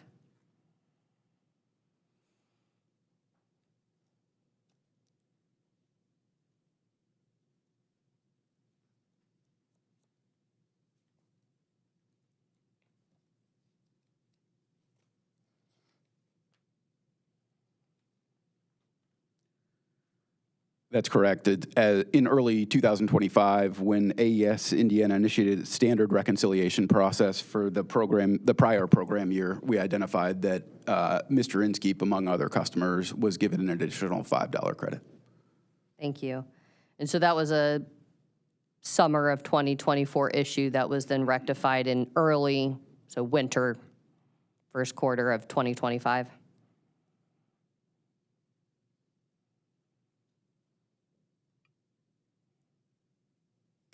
That's correct. By the time the root cause fix was put in, it was February of 2025. Thank you. So turning back to CAC CX3, Mr. Inskeep then had a third issue that he discovered with his own bill. And this is related to a $5 metered electric charge. And I can walk through that, but does that ring a bell?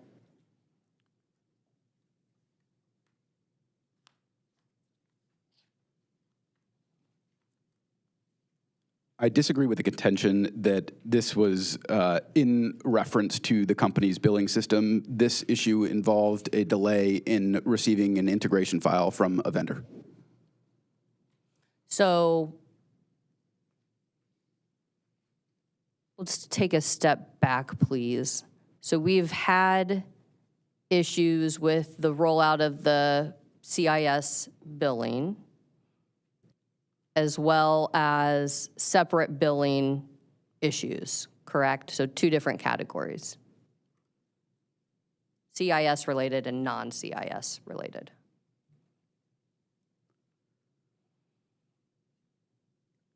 As a matter of course, I think most issues involving customer billing could fall into either of the two categories. There are a number of integrations, and the integrations are remarkably complex between a living, breathing customer information system and third-party vendors. Thank you. So, okay, looking at CAC CX3. So your testimony says that this was about failing to apply the Cool Sense credit. Do you recall that? I believe specifically the credit for CoolSense participation showed up on the wrong line of Mr. Inskeep's invoice, which resulted in the confusion. Yes. So looking at page 1 of CAC CX3, it shows, so about middle of the page on the right-hand side, it says Cool Sense program, and then there's a deduction of $5, correct, on page 1? That is correct. So he gets credited the $5. So then turning to the next bill that says September 3rd due date at the top. It then says, again, looking at the same category, he is credited $5 for CoolSense, but then he's charged a meter electric charge, right? In this case, this is the bill presentment issue.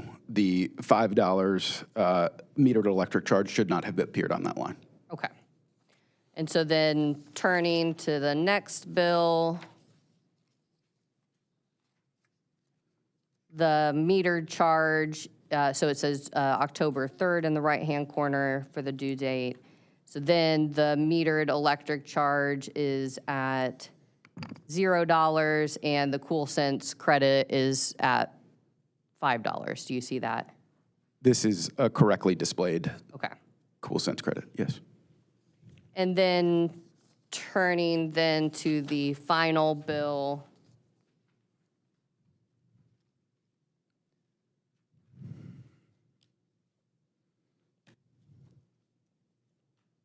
We, again, have the CoolSense adjustment.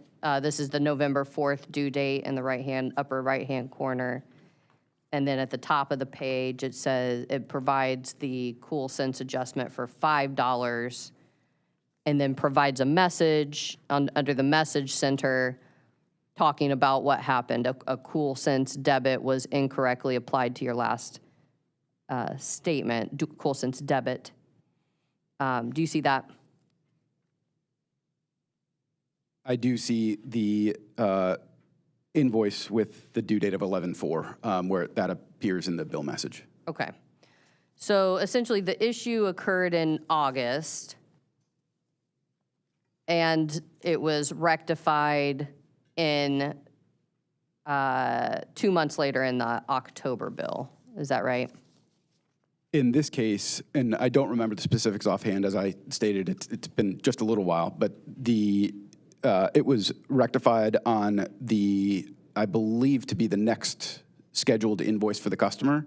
So the dates may vary based on the customer impacted by this specific issue as a result of the way that our billing cycles kind of generally flow.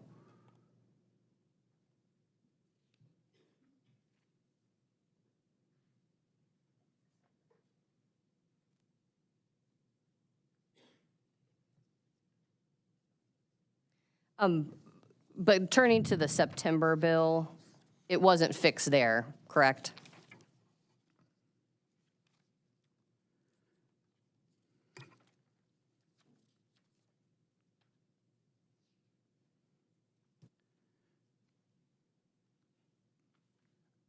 The foundational delay in receiving the integration file was fixed on that invoice as evidenced by the CoolSense program credit showing up correctly.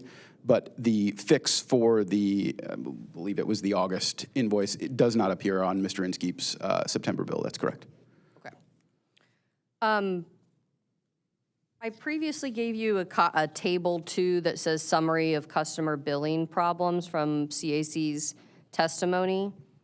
Was this issue reported in the data provided to us in discovery and the ACE compliance reports? Was that addressed in those numbers?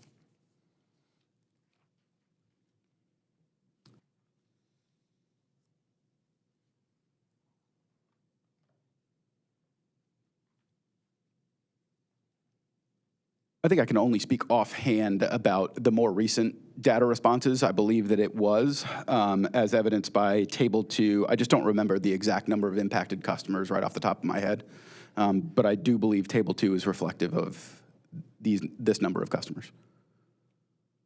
Are there other problems and issues that you might not be aware of for other customers?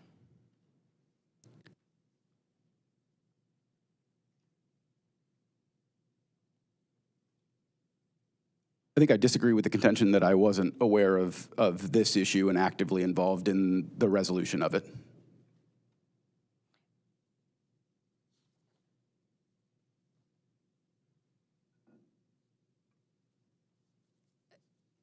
But was it part of, has it been part of the ACE compliance reports to the commission?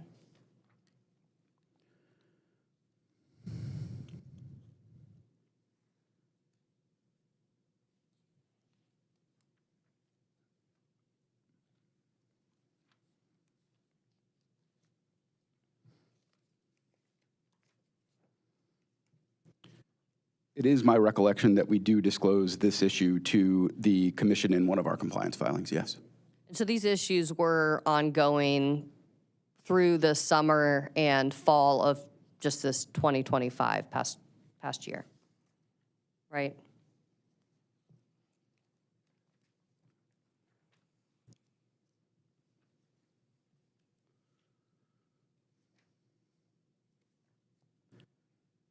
Witness Orr, in his rebuttal testimony, talks at length about the life cycle of a system and how when new functionality is turned on, new integrations are developed, there may be issues that arise in the standard course of business, and the company's role in remedying those issues expeditiously is critically important. Did this occur in 2025?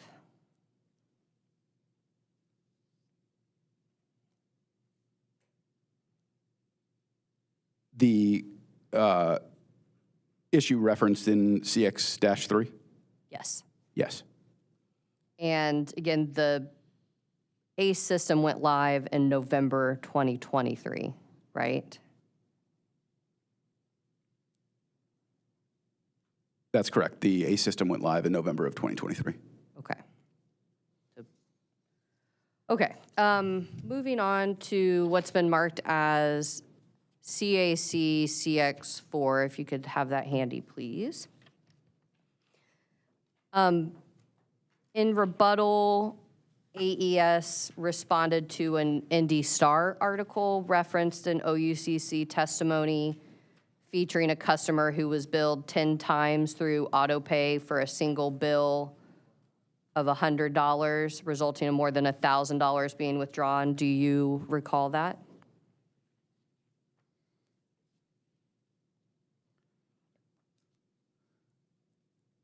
I disagree with the CAC's contention that the customer was overbilled in this instance. The customer was created a number of duplicate autopay profiles through our autopay vendor, thus resulting in multiple payments being withdrawn from the account.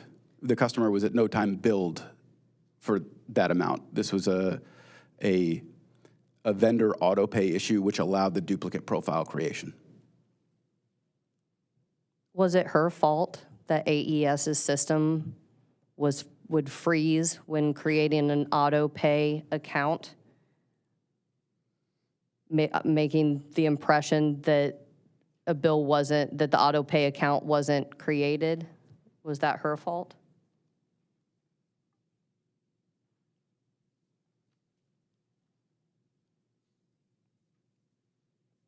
My testimony on the subject and the company's position is, regardless of fault, it was our responsibility to, as quickly as possible, remedy the situation and not assign blame. So AES is not to blame?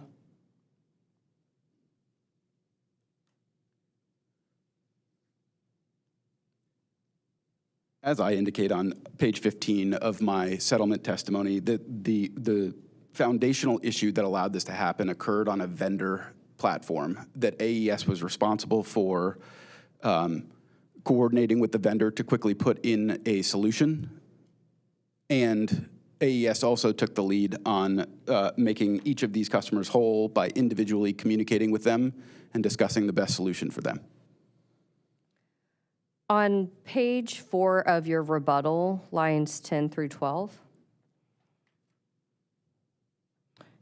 you state, while AES Indiana acknowledges the customer's perception of being overbilled prior to the publication of the Indy Star article, the customer in question was refunded for all return charges associated with her account 8 days after the charge was noted. Do you see that? I'm there, yes. In Mr. Inskeep's testimony, he notes how he called that customer. Do you recall that? I do recall reading in Mr. Inskeep's testimony that he spoke to a customer. And it was this Indy Star customer, correct? That is what I read in the testimony, yes. Thank you.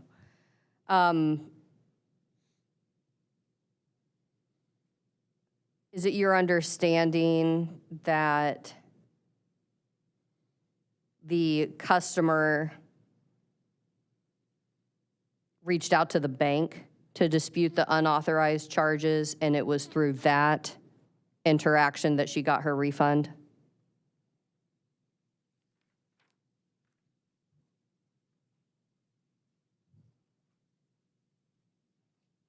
That may have been the case in this instance, and that's why when situations such as this arise, the refund versus bill credit must be considered. It is usually more disruptive to a customer in an instance such as that to offer a refund because they received one through their bank and then they received one through us, resulting in a significant deficit on the account. So as my testimony indicates, we contacted each of these customers to discuss the best solution for them at the time. And the intent behind that was to meet them exactly where they were and facilitate the right solution for them. Turning to CAC CX4, the data request response, it states admit or deny with explanation that AES Indiana did, because let me back up. It's referencing the page 4, lines 10 through 12, where it says, while AES Indiana acknowledges the customer's perception of being overbilled. And so this data request response, or data request is asking admit or deny with explanation that AES Indiana did actually overbill customers insofar as AES Indiana caused amounts in excess of the customer's correct monthly bill to be withdrawn from the customer's bank account, and not just that it was the customer's perception of being overbilled. Do you see that question? I do see the question.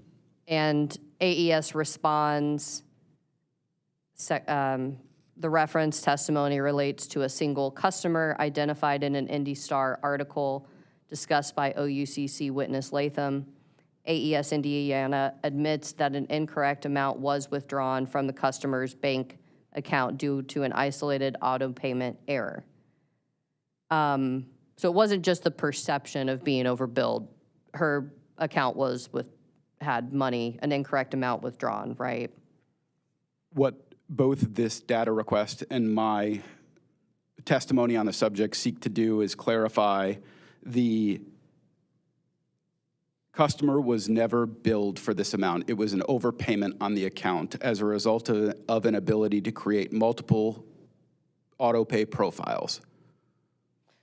I see. So your testimony is that it didn't show up on her bill. But she was, in fact, had approximately $1,000 withdrawn nonetheless and provided to AES, correct? That's correct. I believe both Mr. Inskeep's testimony on the subject and the data request as I'm reading it indicate that this was an issue solely with the customer information system as well. My testimony does seek to clarify that in this case, this was a vendor integration issue that AES Indiana took the lead on resolving on our customer's behalf. And we also worked with the vendor to put the appropriate solution in their production environment so that to prevent a reoccurrence. Okay, so this falls in the bucket of non-CIS issues, correct?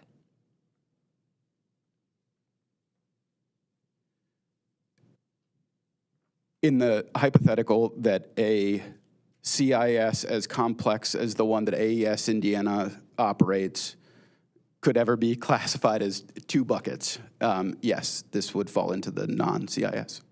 How many customers were charged multiple times for the same bill? Or for this auto pay issues? How many customers were able to make the duplicate auto pay profiles and then had more money than should have been deducted and provided to AES? Subject to check, it was more than 100, correct?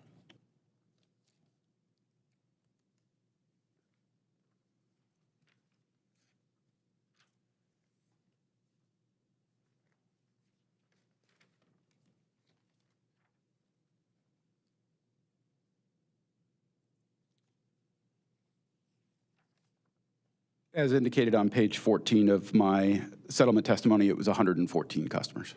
Thank you.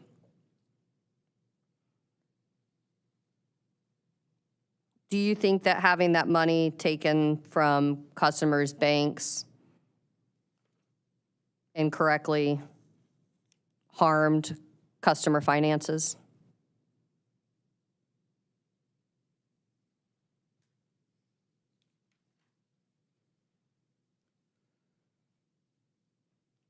I can't speak to the individual customer finances, but that is why AES Indiana took the approach of reaching out to each of them individually to discuss the appropriate solution for each of them at the time.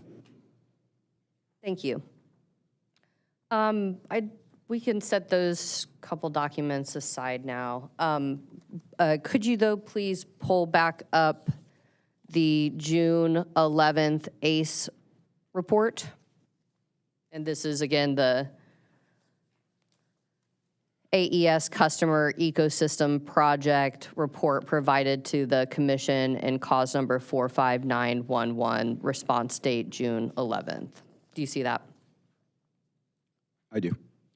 Could you please turn to Table 9, which is on page 14.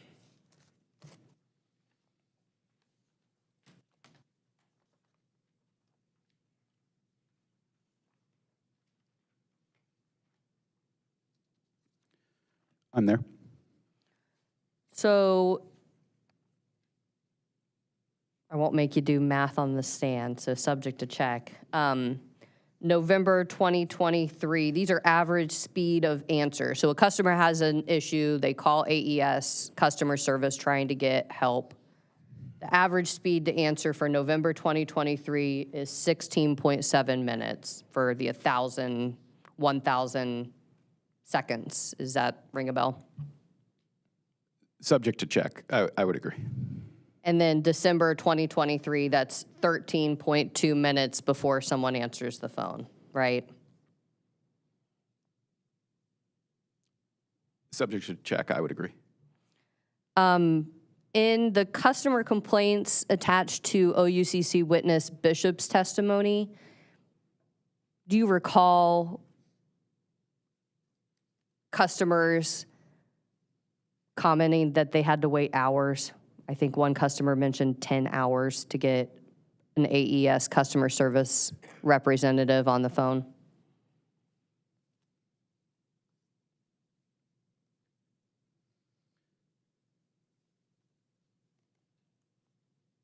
Would you mind asking that question again? I'm sorry.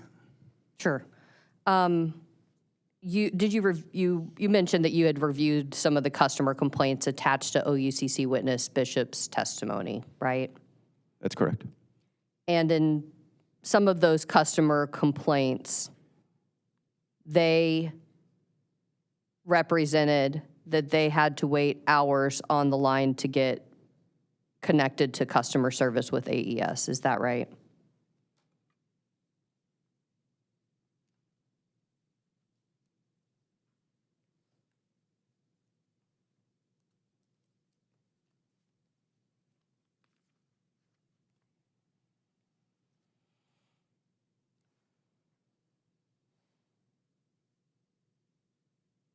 I don't remember seeing that exact complaint in the list of those attached to testimony provided by the OUCC. What my settlement rebuttal testimony seeks to do is provide context around the complaints, and that the complaint only represents one side of the story, that sometimes there are many. I do want to make it clear, I by no means, in the subject of this testimony or sitting here today, am attempting to dismiss the complaints of our customers, simply saying that there are essentially two sides to the story. In your job, in your role in understanding this issue, is it your understanding that some customers had to wait hours to get a customer service representative on the phone?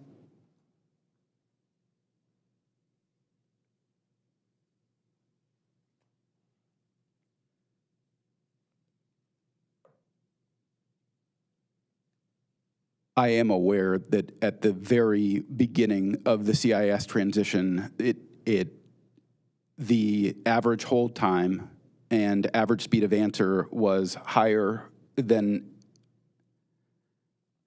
expected, and AES Indiana leveraged many resources to try and get those numbers under control and more in alignment with what we would consider a historical average, as evidenced by Table 9 and the data from March, April, and May of 2024, and the trend line that demonstrates. At any time during the past 2 years, did a single customer have to wait hours to reach a customer service representative with AES?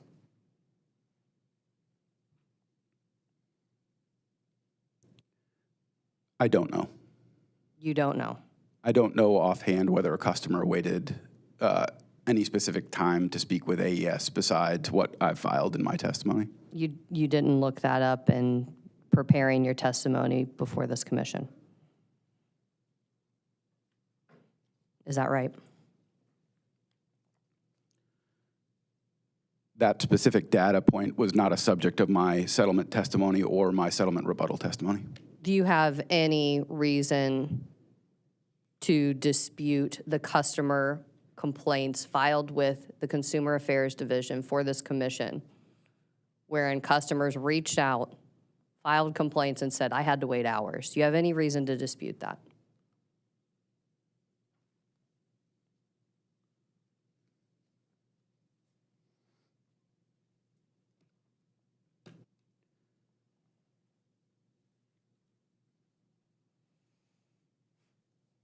It's my position in my settlement rebuttal testimony that the complaints themselves do not represent a full picture of the issue at hand, and that in order for the review to be truly independent and thorough, the outcome of the complaint should also be reviewed.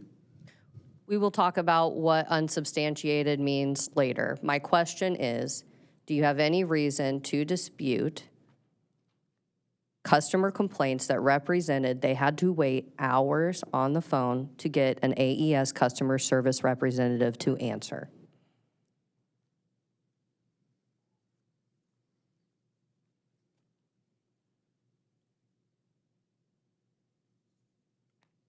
As I stated, I believe that the complaint only represents one side of the story, that there are two sides, and without independently investigating that complaint, I could not comment on whether that was the customer's experience with AES Indiana.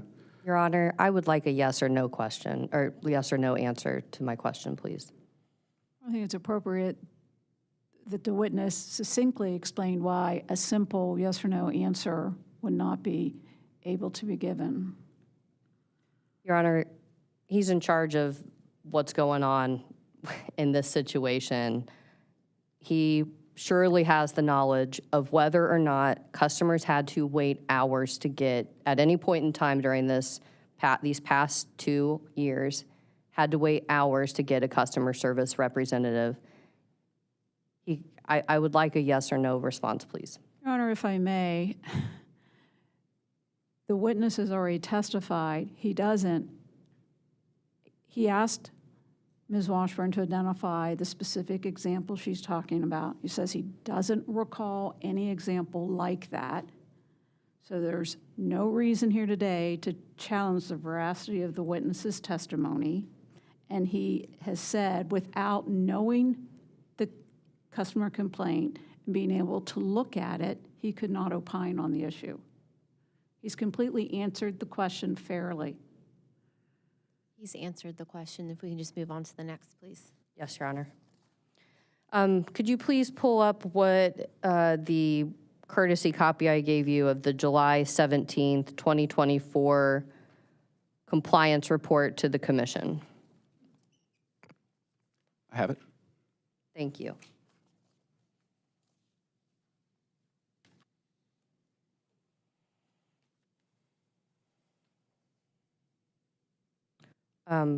Please turn to page 9. Are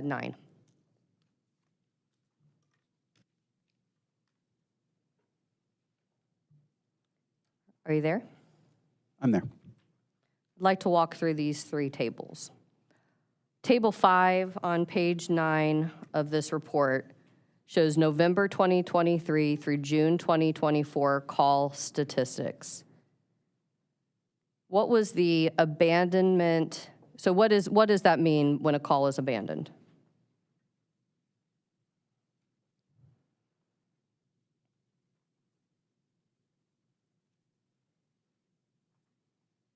I'm certainly not the expert in how our automated system is, or automated phone system, I'm sorry, is programmed, but at a high level, I understand abandonment rate to be a call abandoned after the first 30 seconds the customer spent on the line with AES Indiana. So a customer hung up the phone, correct?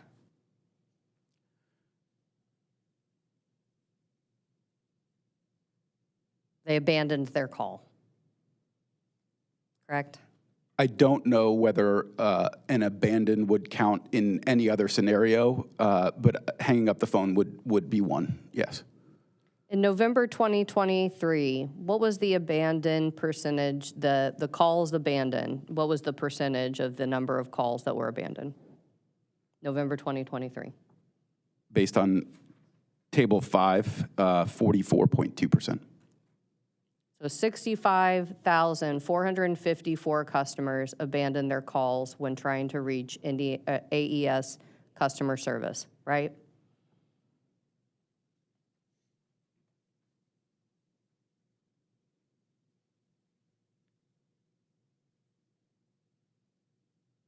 That is correct. The other piece of this is that the calls to AES Indiana in November of 2023 reached what I understand to be a record high. Well, then we have in December 2023, 37.6% calls abandoned percentage. Do you see that? I do. Is that high?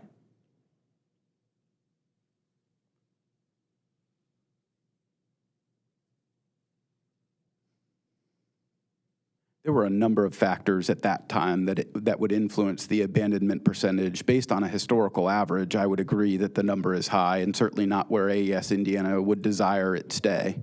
What is an acceptable percentage of calls abandoned for AES Indiana's customer service?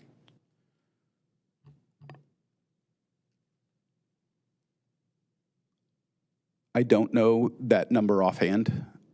In your expertise, what's an acceptable number of calls abandoned?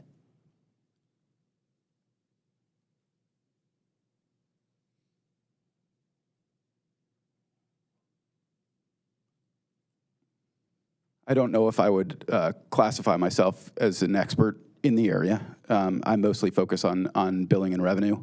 But I would say the numbers displayed were higher than average. Thank you. Going to table 6, this is the 9-month average, so pre-go live of the ACE rollout. The 9-month average of number of calls per month that were greater than 15 and 30 minutes. Do you see that? I do. And going up to the top that says the average hold times. So that means sitting on hold waiting to talk to a human, right? Would you mind pointing me to where average hold times is? I'm sorry. Sure. Right underneath table 5, it says, please see table 6 for the average hold times over 15 and 30 minutes prior to the ACE go live, January 2023 through September 2023. Do you see that? I'm there. Thank you. Okay. So the average number over those 9 months of hold times over 15 minutes was 5,723 calls per month, right?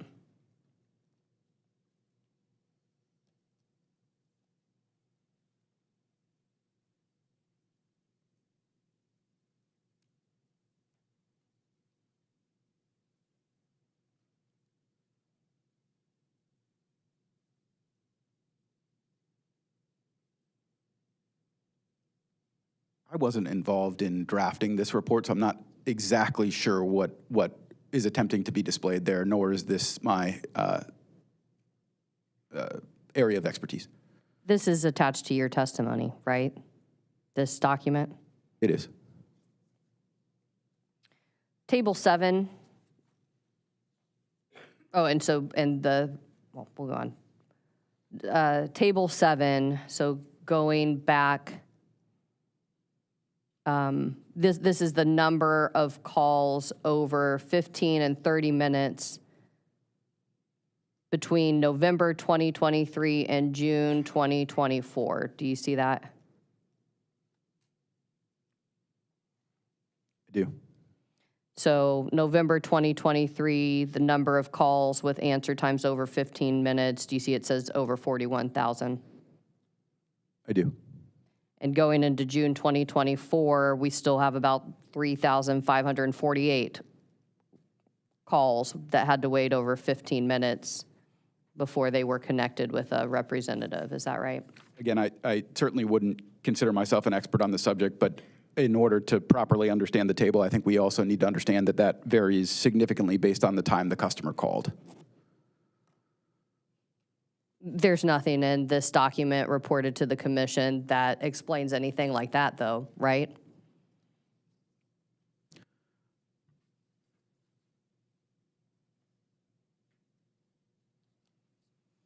There is not, but I feel like it's important context to add.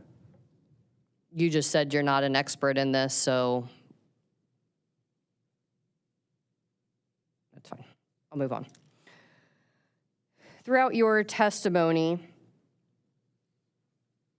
let me back up. Moving on. There were Consumer Affairs Division for the commission formal complaints that were filed, correct? You addressed those in your settlement rebuttal?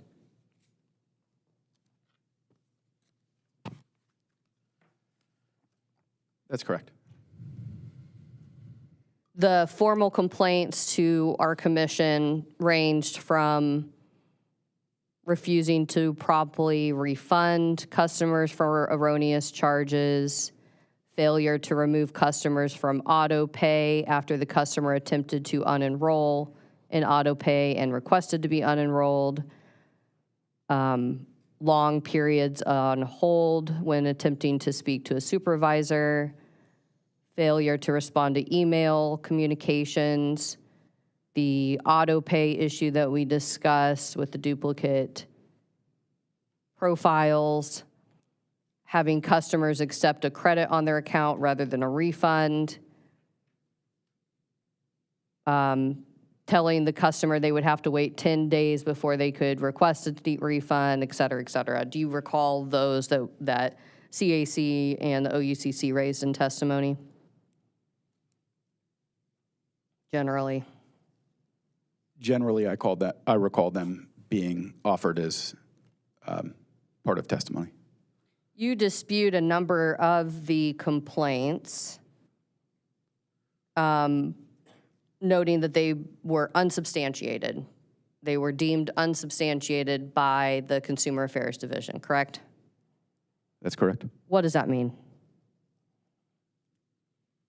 Unsubstantiated based on the IURC and my understanding of the Consumer Affairs Division definition of the word is a complaint was not proven true, often because key information was missing, leading the case to be closed without fault assigned. It's not that it wasn't.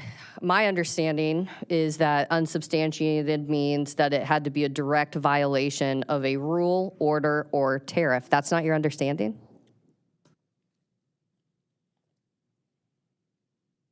My understanding is, again, that the complaint was not proven true, often because key information was missing, leading the case to be closed with no fault assigned.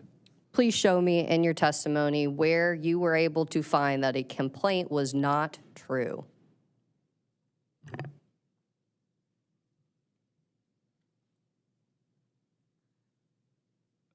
My testimony only provides the outcome of the CAD complaint, whether substantiated, unsubstantiated, or withdrawn. That's correct. It does not talk about what unsubstantiated means, does it?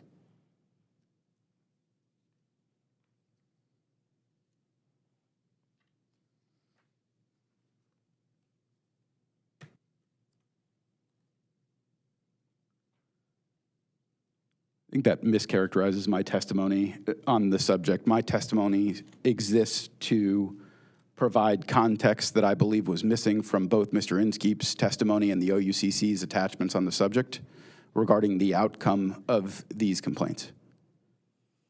Were refunds issued even in unsubstantiated cases? I'm not sure I understand the question. I'm sorry.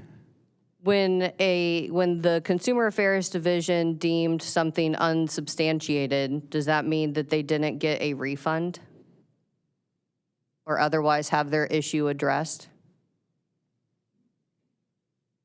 I think there's a little bit of a double negative there that I'm trying to sort through. I'm sorry. Would you mind rephrasing the question?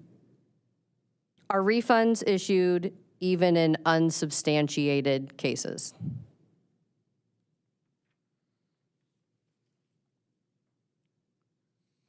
They certainly could be. Are there issues that need to be addressed even in unsubstantiated cases?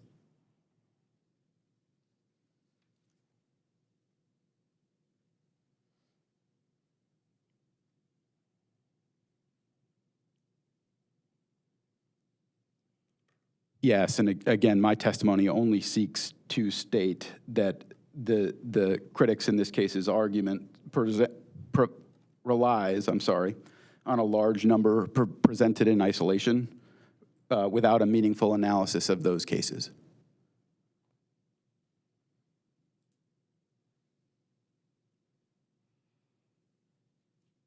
In the case with the duplicate auto-pay proof profiles, could it be that those were not a direct violation of a rule, order, or tariff just because it's such a specific issue? Objection calls for speculation. Ms. Washburn? I mean, we're talking about auto-pay profiles that rose to a complaint. I'm asking, could that be this case that they were not a direct violation of a rule, order, or tariff? He can say yes or no. You can answer the question.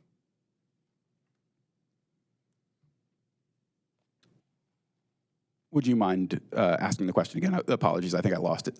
No problem.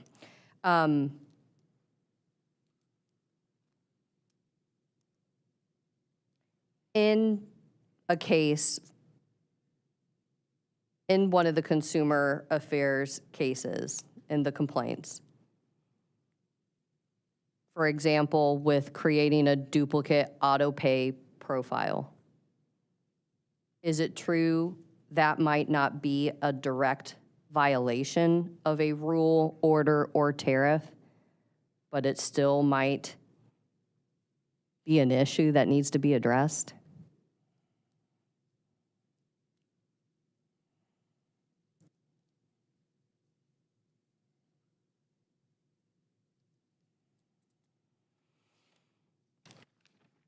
At no time in my settlement rebuttal testimony do I indicate that the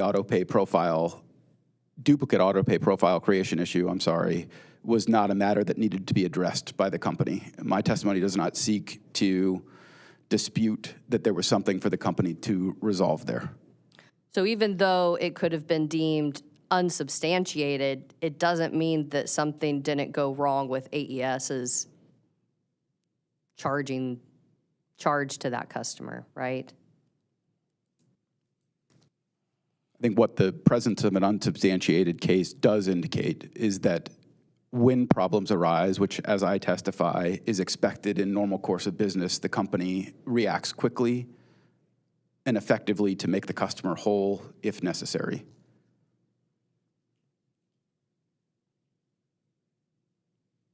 You testify that some customers who filed at the Consumer Affairs Division did not reach out to AES first. Do you recall that? Would you mind pointing me there just?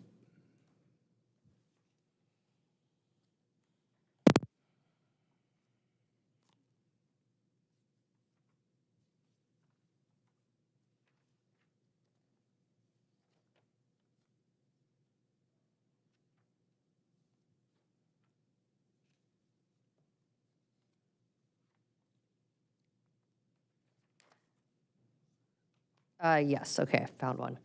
Page 11 of your settlement rebuttal, line 8.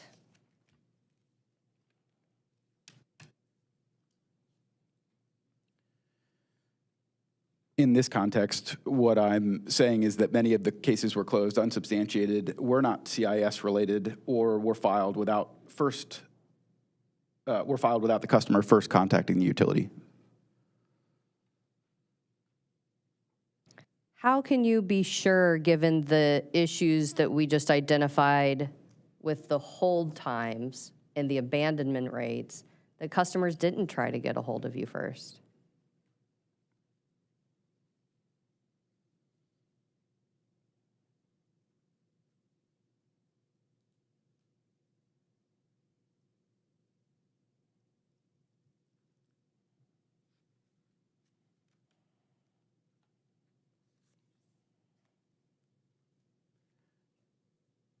What my testimony seeks to show is that part of the CAD process or the Consumer Affairs Division process is that the customer does contact the utility prior to filing a CAD complaint to allow the utility the opportunity to rectify the issue. But what if they can't get a hold of you?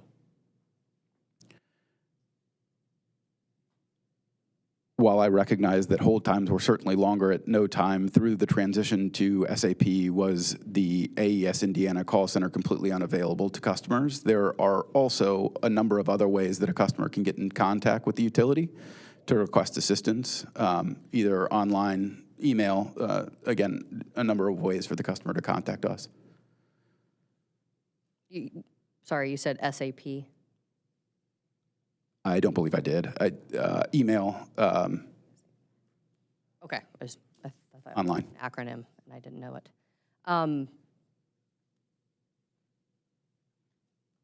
But you cannot be sure that customers did not try to get a hold of you first, given the abandonment rates and the hold times, right?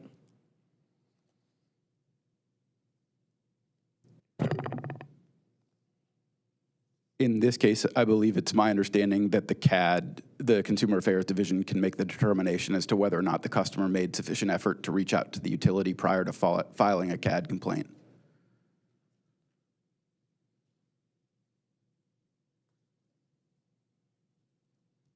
Do you know that for a fact, sir? I know that the customer needs to first contact the utility prior to filing a CAD complaint. Do you know that customers, how can you be sure, given the issues with customer service hold times and abandonment rates, that they didn't try? Are you 100% sure that they didn't try in all of these CAD complaints? Your Honor, objection. That question's been asked and answered. The witness has already testified that the testimony I can is move on. referring to this. Sorry to interrupt. The root cause analysis was done by an AES contractor, correct? So they were employed by AES to do the root cause analysis? I'm aware of the root cause analysis at a high level. I'm not aware of, I believe it was a contractor, yes. And you're aware there was no involvement of other stakeholders, right? Again, I'm aware of the RCA at a high level. I believe that AES witness Rogers discusses the RCA in more detail, as does AES witness Orr. At a high level, do you know if other stakeholders were involved, or was it just AES and the contractor? Objection beyond the scope of this witness's testimony, as he's just explained. He said he knows at a high level. If he doesn't know, he can say he doesn't know. This is the topic of Mr. Rogers' testimony, and Mr. Rogers has already testified, and he was available for cross on this topic. Mr. Bramley, if you could answer the question, and if you don't know, you can just simply say you do not know. Understood, thank you. Again, my level, my understanding of the RCA is a really high level. I'm not sure what stakeholders were engaged at what points or why. Okay. And you're aware that it was issued in September?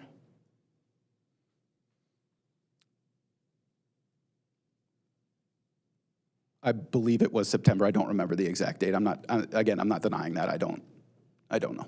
So it wouldn't have covered any of the issues that arose with the deposits in November of 2025, right?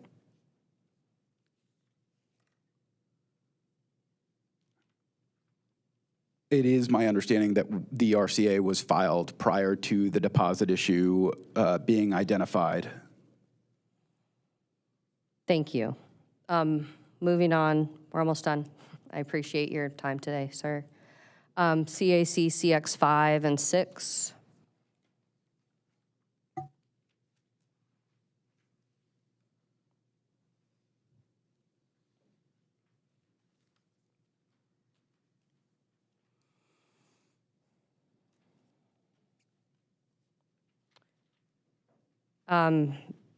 CAC CX 5 says in the top corner, mail date January 5th, 2026. It then says, important, action needed to continue your automatic payments. Dear valued customers, we are upgrading our mobile app's autopay to improve your experience. To stay enrolled in autopay, you must unenroll from your current autopay plan in the mobile app, then re-enroll in the mobile app or online portal. At the bottom, then it walks through the steps. At the bottom, it says deadline. Please complete these steps by March 8, 2026. If you do not take action, you will be automatically unenrolled and will need to pay your bill manually each month until you re-enroll. Do you see that? That's correct, and this is in reference to a switch for about 2,011 of our customers from a mobile app-driven auto pay processing platform called Stripe to our traditional auto pay provider in Kubra. The deadline listed is March 8th of 2026, but there has been additional action taken on these accounts to prevent a disconnect of any sort through June 15th of 2026.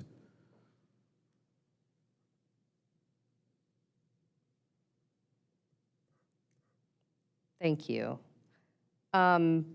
Is it true that customers who will be using autopay can no longer use their debit or credit card?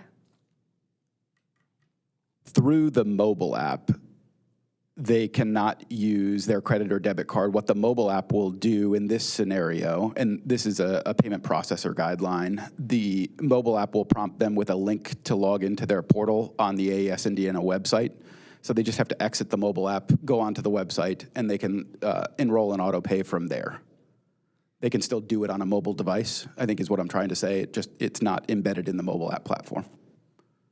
They can use credit cards and debit cards on the website. That's right. Okay. Can customers expect any more changes like this that would disrupt their service and timely payments and other things that they're relying on to keep the lights on? I think I disagree with the contention that this disrupts service. The change in this case is designed for a very small population of our customer to improve the service that we can provide by leveraging the same technology that we use for all other customers in our service territory. But now, and I appreciate that the company is now committed to extend this date from March 8th, 2026, as shown on CAC CX5, through June 15th, 2026, to make sure people aren't disconnected. But it would disrupt service if they haven't gone through and done all these steps, right? Again, this change is designed, it impacts 2,011 of our customers, and what we're really seeking to do is move away from one of our smaller payment vendors and move to one of our larger payment vendors to provide a better level of service to our customers. Again, there was significant time allotted for the customers to enroll, and AES Indiana took this approach deliberately. We didn't feel like it was right if the customer no longer desired to be enrolled in autopay to automatically enroll them with a new autopay provider without them first understanding that that change would take place and why that change took place. Given the issues we've experienced these past 2 years, do you think it was a good time to do this switch to a new autopay vendor?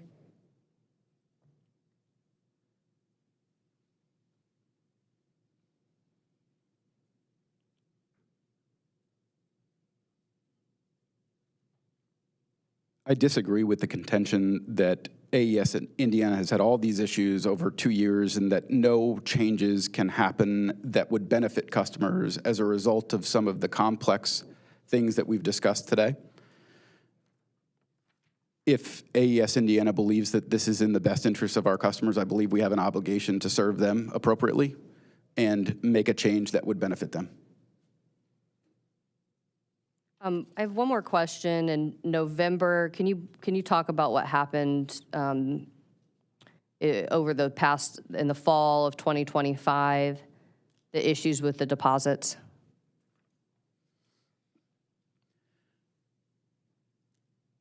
This is discussed in detail on page 25 through 29 of my settlement rebuttal testimony. There was a population of 9,308 residential customers who were impacted by what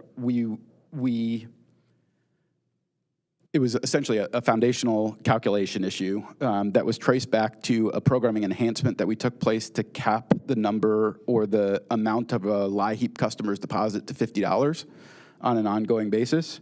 5,308 of those customers were impacted by the CIS calculation. AES Indiana conducted a robust look back, as is standard in this scenario, and identified another 4,000 accounts with an overstated deposit. All of those deposits in this case were completely waived, and any amount paid toward the deposit was refunded to the customer. In other words, AES Indiana did not go back and charge the correct amount of the deposit. We thought it more suitable to customers in this scenario to completely waive the deposit and refund any amount that they had paid towards it. So they did have substantial deposits that were required of them, though, during that time, correct?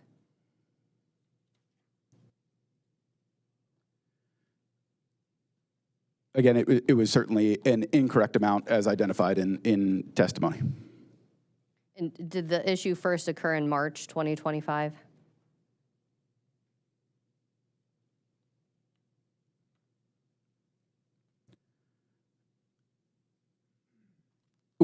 We sort of, I broke this into two buckets when I was giving you the general description. Which bucket are you referring to? Just the first one, the deposit issue generally that we're talking about first start happening in March, and then it was not fixed until November. Is that right, of 2025? I don't believe that characterization is accurate. So the deposits that were incorrectly charged by the CIS involve functionality that was just turned on by the CIS and were in reference to Indiana administrative rules that allow the utility to assess a deposit if one of three conditions is met. In this case, those are the deposits that were overstated. Did I get the timeline right, though, that it was March and then it was November when it was fixed, right? It started in March? I would have to go back and look at the exact data request response. It was significantly later than March. Now, there were some deposits charged by our customer service reps that occurred prior to March. But the majority of the deposits that I'm referencing when I say the 5,308 charged by the CIS would have taken place after March of 2025 by quite a number of months. I believe it was really the middle of October. Okay, but nearly 2 years after the CIS went live, right? Again, I think there's an important distinction to make here in that this is functionality that was just turned on as a result of the resumption of dunning in Indiana.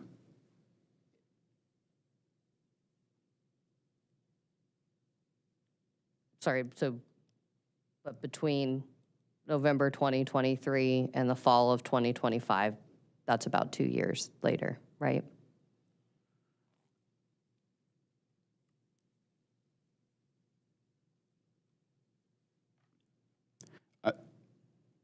I want to make it clear that the distinction that I'm trying to make is not in the number of months. It's in the fact that the functionality that caused the foundational calculation issue was just turned on in SAP.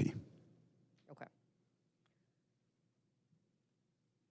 Your Honor, at this time, I'd like to move for the omission of CAC CX 3, 4, 5, and 6, please. Any objections?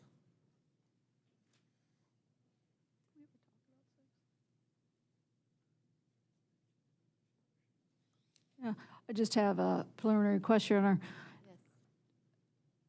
I recall Ms. Washburn mentioning 6, but I don't ever recall her asking the witness to lay the foundation for it.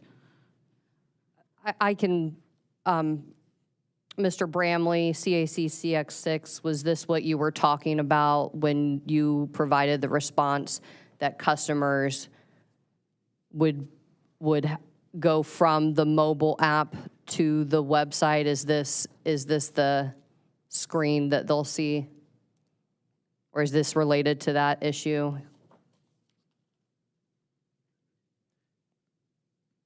The mobile app has a substantial functionality depending on what the customer is trying to do. In this case, even, I believe that this is one of the screens they would see if they attempt to enroll in automatic payments with a credit or debit card. Thank you. Thank you for that clarification. No objection, Your Honor. Thank you. No objection, Your Honor. No objection. No objection. No objection. No objection, Your Honor. No objection. Thank you. We will admit into evidence CAC Exhibit CX3, CAC Exhibit CX4, CAC Exhibit CX5, and CAC Exhibit CX6. And then we are going to go ahead and take our lunch break, and we will start again at 1:30. Thank you, Your Honor. Thank you. Thank you, Your Honor.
Okay, we are going to go back on record.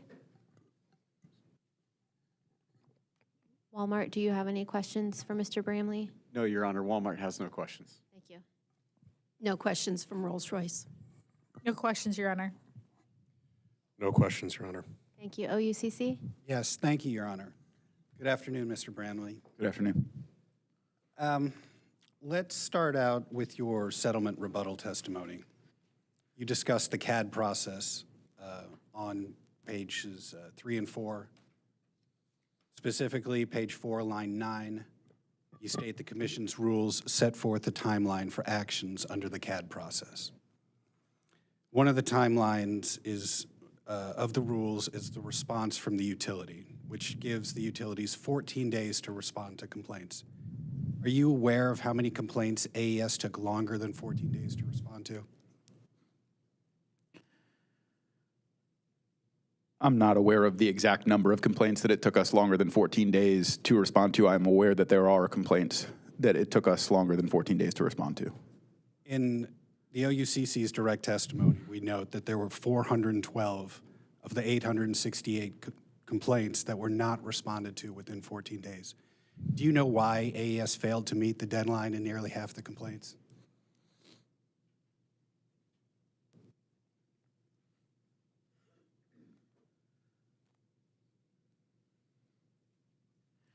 I can't speak to exactly why AES failed to meet that requirement in some cases. I understand that volume is certainly an aspect of that. On page 6 of your settlement rebuttal testimony, you discuss out-of-balance bills, and that was talked about with Ms. Washburn this morning. And you state that it prevents the invoice from being released for customer viewing. So I want to just be explicit here. When there is an out-of-balance bill, does that mean that the bill is not issued to the customer for that billing cycle? In order to best answer this question, I think we have to break it up a little bit, if you don't mind. The invoicing portion and the billing portion, they're technically two separate functions. The CIS generates a billing document, the billing document then invoices. The out-of-balance check lies at the invoice level of a customer's invoicing document, meaning that if the out-of-balance condition exists on the account, the invoice is not released to the customer. So does that mean a customer gets a bill?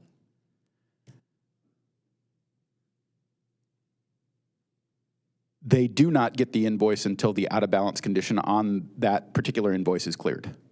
So it might just be a portion of a bill? What I'm getting at is, what does the customer get? They get their bill every month, and if there is an out-of-balance issue, what's on the bill? Does it say 0 to pay, or is there some amount there or not?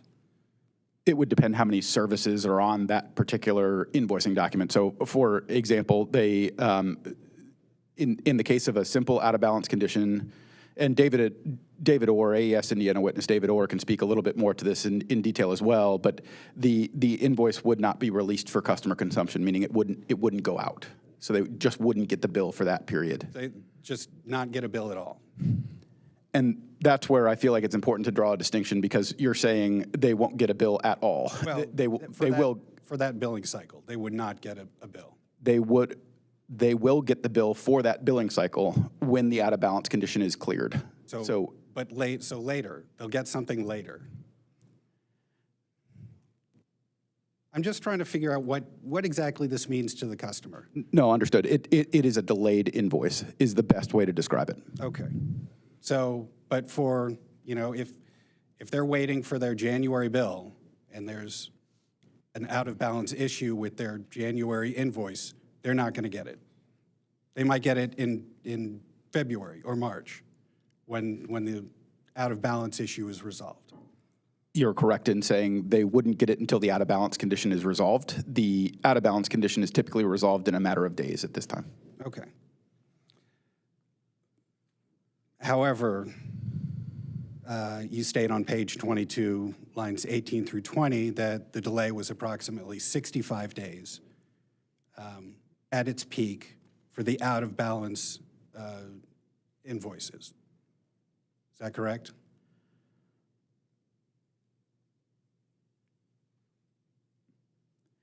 I believe we're missing a key point of detail in my testimony, the line at the start of that sentence, which occurred during the hypercare period. So while the system...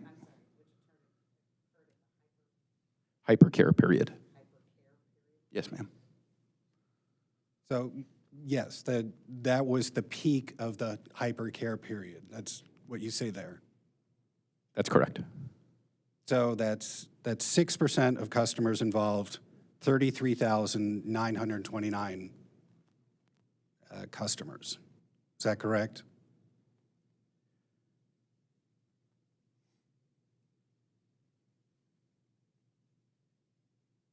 At the peak period, that's Yes. correct, yes. So delay was approximately 65 days. So these customers, as you say on line 22, or I'm sorry, line 21, customer average invoice would not have been sent for January 24, would not have been sent to the customer until March.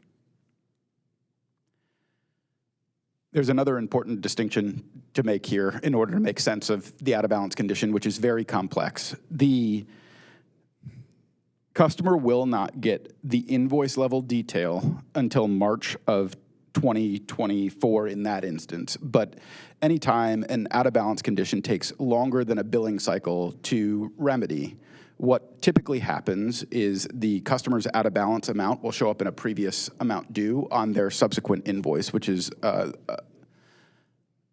major reason that AES Indiana suspended disconnects and disconnect notices. But you said earlier they wouldn't receive anything in the first place until it's resolved. That's right. The detailed invoice charges would not appear. Okay.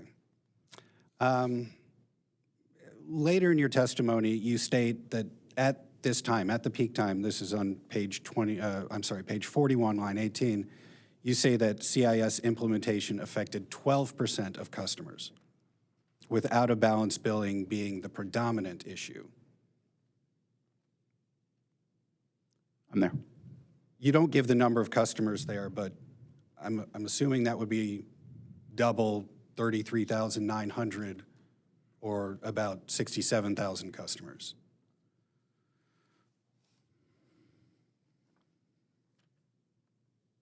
Is that?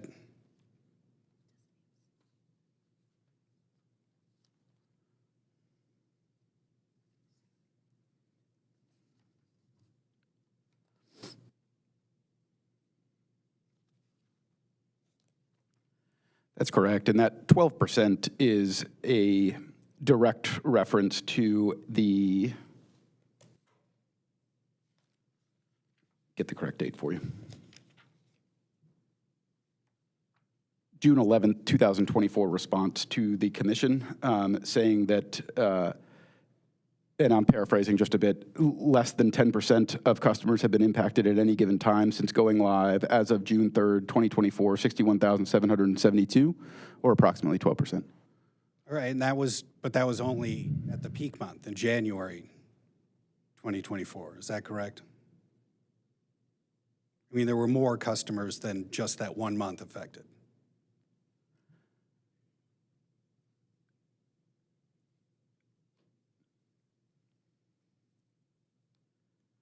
That is the peak number of customers impacted at any given time, correct? Right, and so more customers outside of that peak time were affected. Or I should say other customers outside of that peak time were affected.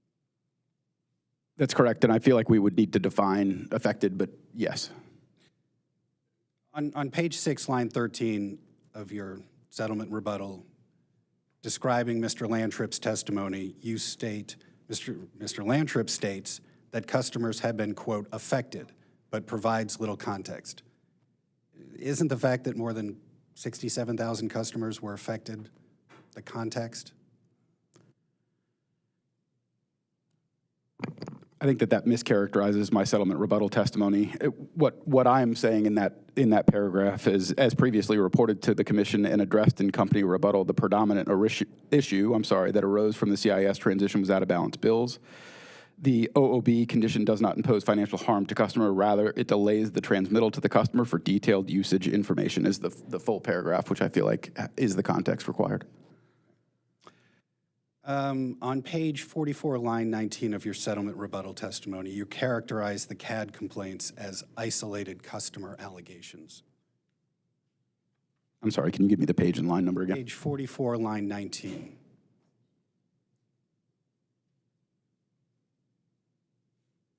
And reference back on page 11 that you note these are only a small fraction of the total invoices, and you provide the percentage there.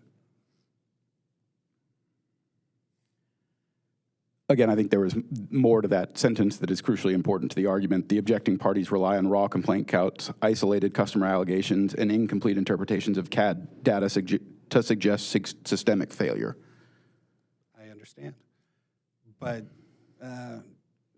you also acknowledge in your testimony that tens of thousands of customers were affected by the CIS issues.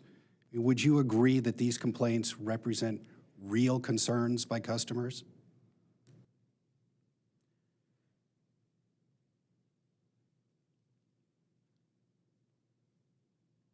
My testimony at no time sought to discredit the customer complaint process or the customers making said complaints. Only my testimony exists to put context around that customer complaints arise across all industries, not just the utility industry, and I'm not suggesting that the company has performed perfectly, but no company does. There are complaints that are expected to arise as a normal course of business, and it is the utility's obligation to resolve them timely when they occur. Let's go back to the out of balance billing. Do you recall earlier that Ms. Washburn questioned you about whether or not receiving a bill for several months would negatively affect the budgeting for a family? Do you recall that? I recall the question. And you responded that you couldn't really answer that question. Do you recall that as well? But in your testimony... I do. But in your testimony, you do kind of respond to that by stating out of balance, the OBB condition, you say this on page 16, line 16, the OBB condition does not impose a financial harm to customers. Do you think that it's not an issue for a customer to get a bill with several months of invoices on it?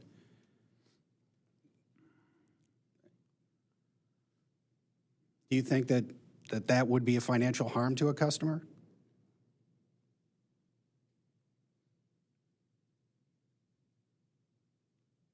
Again, I feel like it's important to provide context around that statement and that AES Indiana combined that with a number of solutions designed to mitigate any customer impact as a result of the transition to the CIS.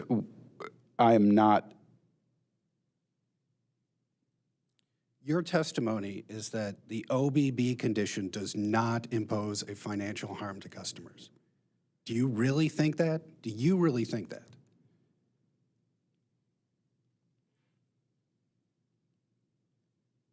When combined with the measures that AES Indiana took to ensure that customers were protected during this period of time, I agree that the out-of-balance condition would not pose the financial harm that the OUCC and the CAC maintain that it would.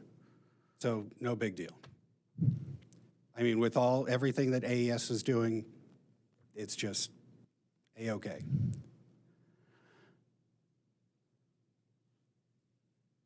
I am not now, nor do I testify that the OOB condition wasn't a big deal and wasn't taken seriously by AES Indiana, as evidenced by the number of avenues that AES Indiana took to rectify the situation. Okay.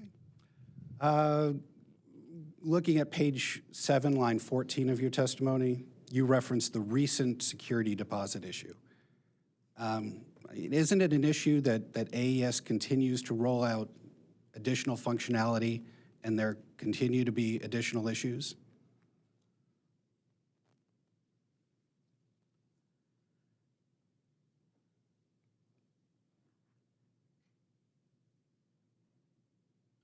As I state in my settlement rebuttal testimony, the security deposit issue is not CIS go live functionality. This is additional functionality that was turned on after the go live and was robustly tested. Well, that's exactly the issue. This was additional functionality that was added, and there were then additional issues.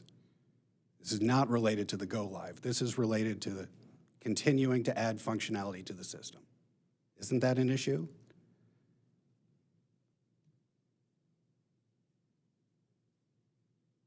AES Indiana witness Orr discusses the testing in a little bit more detail in his testimony.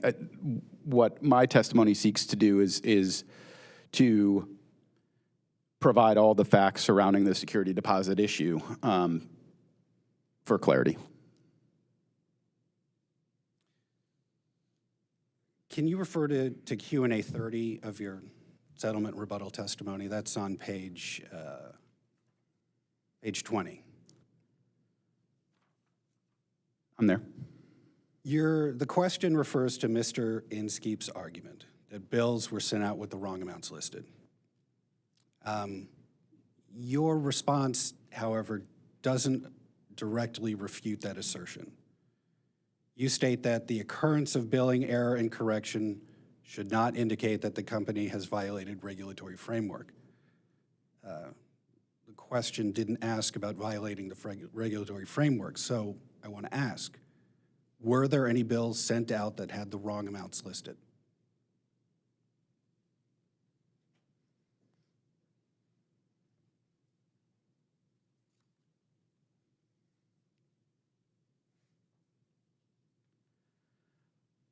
My contention in that question is to state that the suggestion that the company actively charged rates not reflected by the commission-approved tariffs is false. But that's not quite the question either. Were bills sent out with incorrect amounts?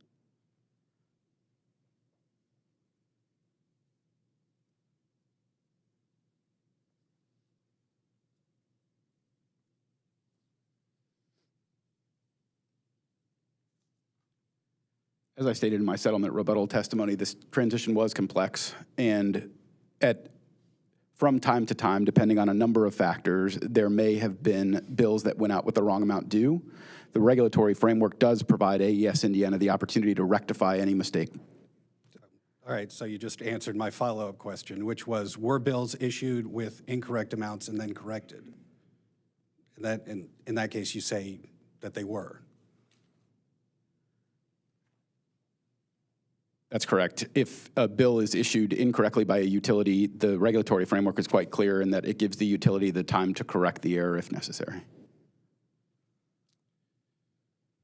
Can you turn to Q&A 59? Let's see, what page is that on?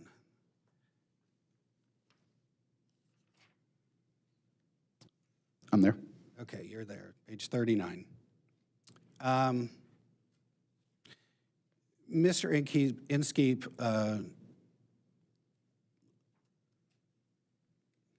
let's see, which refers to Mr. Inskeep's assertion that AES failed to inform customers of the outcomes of customer complaints. You respond that AES identified a gap. I want to clarify, there was a gap there. It's not just Mr. Inskeep's assertion. There was a gap there. The gap identified is derived from one of our compliance filings. AES Indiana admitted that there was a gap in the business process exception management process that was closed by ensuring proper protocols were followed by both the customer service team and the back office team. The next question, question 60, refers to Mr. Inskeep's assertion regarding inaccurate records, and the response indicates that new guidelines were established. Were these new guidelines established in response to the customer complaint?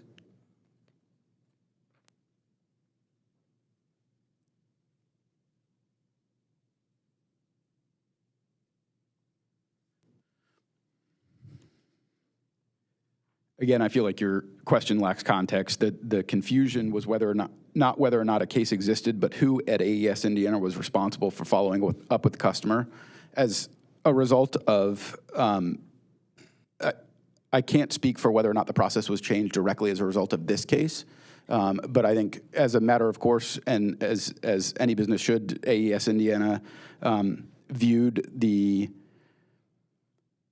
sticking points for our customers and made a change internally to make sure that they were best served. Let's turn to page 42 of your settlement rebuttal testimony. Line 11, where you argue against Mr. Inskeep's characterization of the CIS Go Live as a major fiasco. Characterization of the CIS Go Live as a major fiasco. You acknowledge that tens of thousands of customers were affected over a long period of time. I mean, you agree that there were issues with the CIS rollout. Is that correct? Objection, compound question. Can't answer yes when there's two questions. Thought there's the first part, characterized what you're asking, whether he agreed to number of customers being impacted over a period of time, and then the second part was separate question. So it's compound, not able to answer with a simple yes or no. Mr. Haas, if you could just break up those two questions. I will do so. Thank you. I mean, you do agree that there were tens of thousands of customers affected. I mean, that's in your testimony. You agree with that? I agree that AES Indiana, that there were customers impacted as a result of the transition to the new CIS, yes. It's really only the characterization that it's a major fiasco that you take issue with in that sentence there.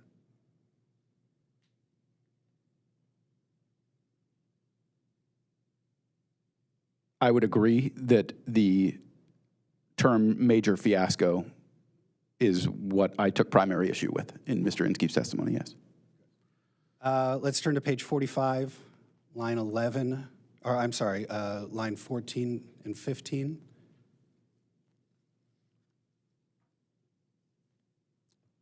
You state the narrative advanced by the OUCC and CAC conflates billing system transition issues with the provision of electric service itself. You don't have a citation there. Can you tell me where in the OUCC's testimony we conflate billing system transition issues with the provision of electric service itself?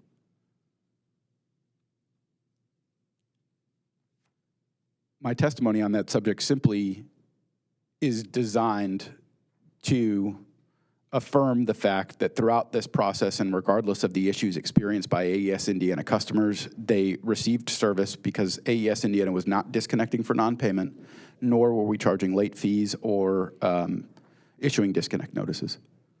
Do you know anywhere in the OUCC's testimony where we stated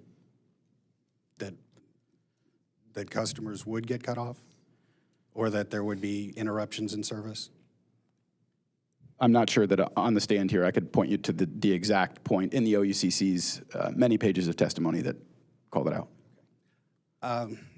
Thank you, Mr. Bramley. Your Honor, I have no further questions. Thank you. Thank you. Redirect? Yes, Your Honor. Mr. Bramley, how many invoices has the company issued correctly? As of our January 17th compliance filing, I believe that number was north of 12 million and above. You were asked about page 20 of your testimony. I think that's QA 30.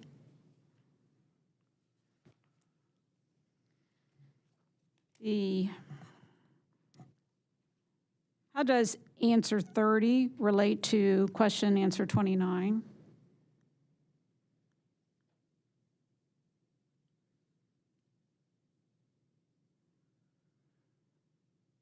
Question 29 indicates that an out-of-balance condition cannot be released to a customer's account or delivered to the customer until the underlying condition is resolved.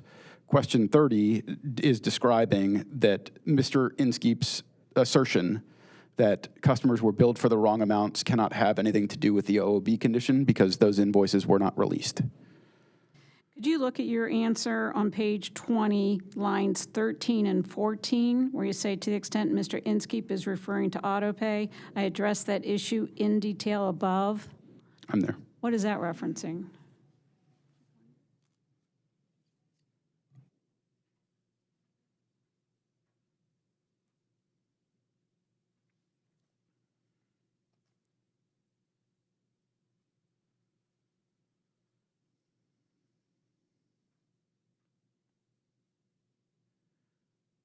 I believe that that's a reference to my testimony on autopay, both in my settlement rebuttal and settlement. You had some questions before lunch about the monthly compliance reports attached to your testimony, and specifically the call answer time data. Do you recall that line of questioning? I do. And then you said that you were not the subject matter expert on that line of questions. Did President Davis Handy review those monthly reports? I believe she did. Thank you. May I have a moment, Your Honor? Yes, we will go off record.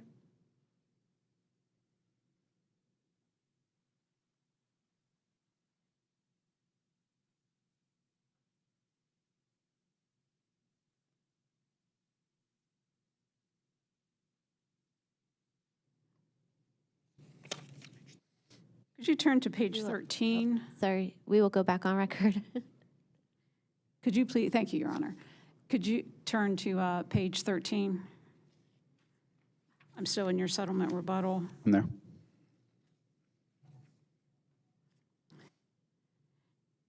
You had a question from Mr. Haas as to where the objecting parties suggested that the billing system transition issues related to the provision of adequate service. Do you recall that line of questioning? I do.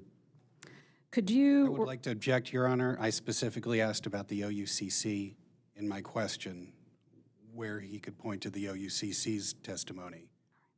Not, thank you. I'll rephrase. Thank you for the clarification. I recalled that incorrectly. Appreciate it.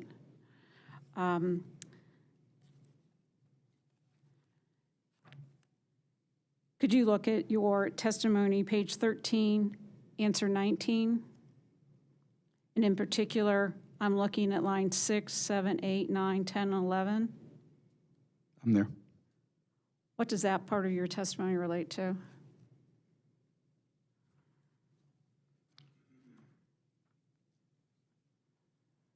It refers to an assertion by Mr. Inskeep in his testimony that suggests the evidence of widespread and long-lasting failures by AES Indiana to provide adequate service to residential customers.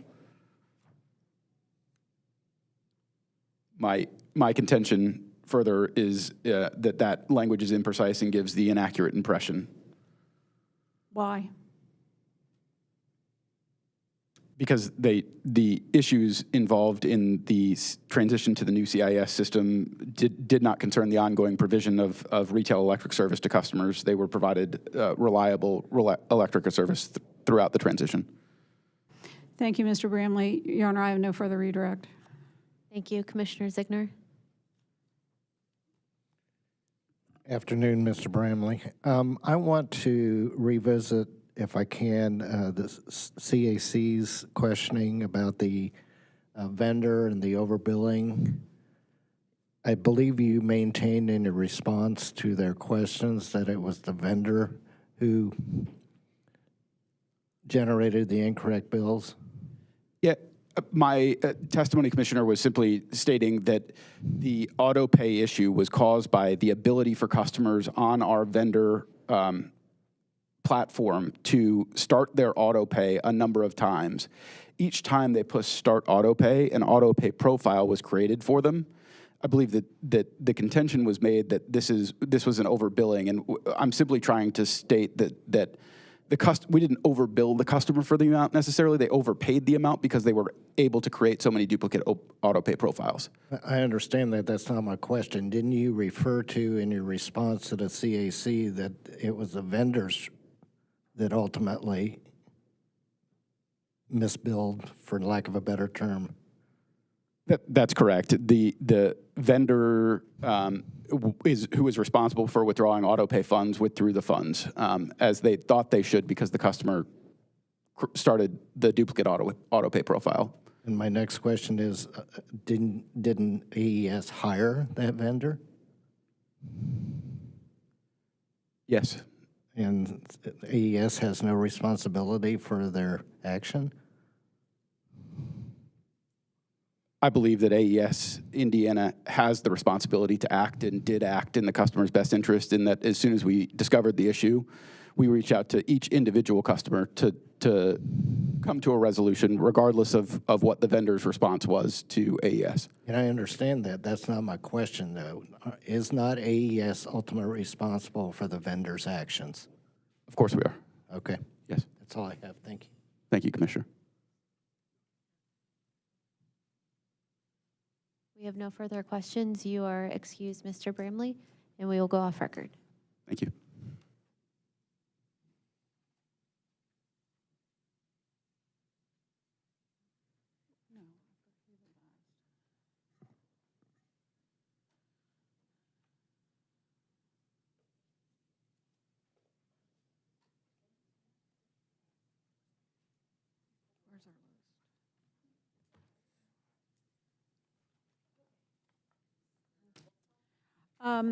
So President Davis Handy is the last witness who the parties had questions for.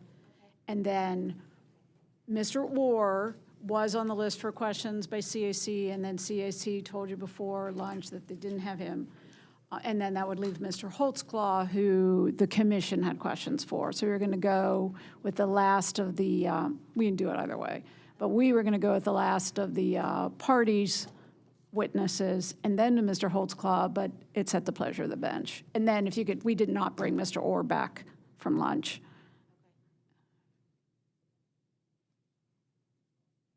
We do not have any more questions for Mr. Holtzclaw. And then Mr. Orr is also, we don't have any questions for Mr. Orr either. All right, thank you, Your Honor. Gentlemen, nice to see you today. We'll call President Brandy Davis Handy to the stand. If we could just take a moment to switch the paper, thanks.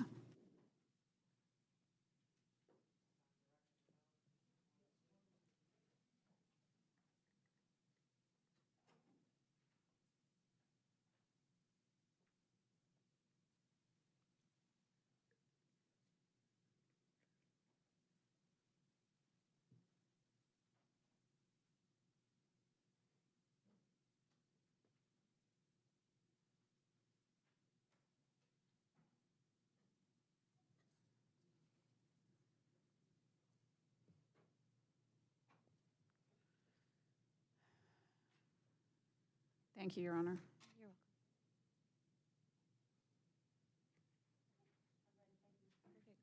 We will go back on record. Petitioner, Petitioner calls Brandy Davis Handy. if you could raise your right hand for me, do you swear you will tell the truth, the whole truth, and nothing but the truth? Thank you. Petitioner. Good afternoon, Ms. Davis Handy. Would you please state your full name and business address for the record? Good afternoon. My name is Brandy Davis Handy. My business address is 1 Monument Circle, Indianapolis, Indiana, 46204. By whom are you employed and in what capacity? AES U.S. Services, and my role is president of AES Indiana. Thank you. Your direct and your rebuttal testimony have already been admitted into the record as Petitioners Exhibit 1 and 2. Do you have those documents on the witness stand with you?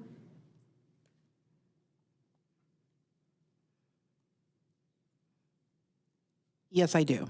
Those documents already reflect the revisions that we pre-filed in this cause. Do you have any other changes to these documents? I do not. Thank you. Do you adopt the testimony set forth in Petitioners Exhibit 1 and 2 as your sworn testimony in this cause? Yes, I do. Thank you. Your Honor, Ms. Davis Handy is tendered for cross-examination. Thank you. Kroger. No questions, thank you. Ms. Washburn. Thank you. Good afternoon. How are you? Good afternoon. Good to see you. You too. Thank you. You were here for the cross-examination of the prior AES witnesses, correct? Yes, I was. You heard the questions related to the disconnect policies and temperature ranges and whatnot. I did. Could you confirm there is a policy for not disconnecting all customers during dangerous temperatures? That is that is correct, and I heard witness Bromley share more about that policy and our procedure earlier, that threshold of 25 degrees, and he also gave some of the other nuances to when we would go, outside of that. Thank you. There was also the question about will AES reconnect those customers who were disconnected due to non-payment when dangerous temperatures are occurring? I've heard that question raised a few times in the last 2 days, and as I think about it, I first want to state that because I'm hearing your question as across the board. So headed into, let's say that's that 25 degree threshold. Any customer who is currently disconnected, would we reconnect? Can I just confirm that that's correct in the ask? Yes. And I say that because if I were to go back in time, there are, I would say that there are situations where, well, first I want to state that safety is our top priority as a company. And so absolutely recognizing, as I look at the temperatures that we've seen in the last week, that's why we have these thresholds in place. And so there have been times where we have made decisions as a company, maybe not across the board. In my time with the company, I cannot recall a time where we reconnected all customers, but there has been times where certain customers were reconnected during those scenarios because of safety concerns. My response to you would be, I'm open to the discussion of how we can continue to strengthen our current process and procedure. I do think it's a little more complex than how we're thinking about it. And this is an example. What if someone has been disconnected and they have left the state and we reconnect across the board? I don't know what's going on in that home, so there's a safety component. We've got to make sure, is someone, are they drawing an extension cord from somewhere else? Is there a generator? So there is a safety component to make sure that these customers want their power restored. And so I think that we would have to talk through what is the communication, the notification process, but also the minute that restoration takes place, there's a service that's being provided. And so making sure that for those customers that you have reconnected, that there's an understanding that there will be a price incurred and they will receive a bill for that service that was rendered. So my broad answer is yes. As a company, we'd be willing to be a part of those conversations, but I think it's a little more complex than to just say yes or no at this time. Okay, let's break that down. A customer has left the state. That's not being disconnected for non-payment, correct? No, my example is, and so your initial question was, would AES Indiana agree to reconnecting customers? And I think, am I correct? No, my question was, will you reconnect those who have been disconnected for non-payment when we are facing extremely dangerous temperatures like we are now and like we did in December? And my response remains the same, that we would be open to a discussion. I do not believe that we can assume that all of the situations for those customers are the same. So even if someone was disconnected, let's use this week for an example. I believe the last day, and I'm not a meteorologist, so I could be off, but I believe that the last day that we were above 25 was last Thursday. Let's say that there was a customer who was disconnected for non-payment 2 weeks ago. Maybe they don't plan, because this happens, maybe they don't plan to reconnect. Maybe they've moved to another space. Maybe they're living with a mother. Maybe they've left the state. I do not know. And that could be, a small case, but I have an obligation to ensure that we are not doing harm when making a decision like that. So I'm not against that notion, but I think that there is a little more discussion that needs to be had before I can say yes or no. You know, this question is personal to me. My 80-year-old neighbor during December was disconnected, and our neighbors had to go over and light a fire for his warmth during the sub-zero temperatures. You will not reconnect individuals who are disconnected for non-payment during dangerous situations. We're more concerned about whether or not there's a generator or not, rather than pipes freezing and people not having heat. That is absolutely not what I said. You just gave, and I think that that's a very real example. It could be a very real example. That's one example. And so I didn't say that we wouldn't reconnect a customer. I said we wouldn't make a decision at this time to broadly reconnect all customers who are disconnected for non-payment. There have been scenarios that I've been made aware of where, for safety reasons, someone, whether they were elderly, whether there was a medical issue, and we have made those decisions to reconnect. I'm responding to the ask of a broader policy to reconnect all, and I just think it warrants a little more dialogue.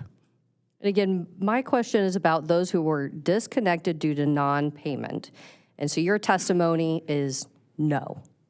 That's Maybe not my later. testimony. My testimony is we would absolutely consider individual circumstances, and there is a possibility via those individual circumstances that we would reconnect that customer. My testimony is no today in terms of saying, if I walk out of this building, I'm going to reconnect everyone who was disconnected prior to that 25-degree threshold, because I think we need to better understand those circumstances so that we don't, in trying to do something that we believe, and I hear you, I believe is a good thing to do, it could have negative consequences.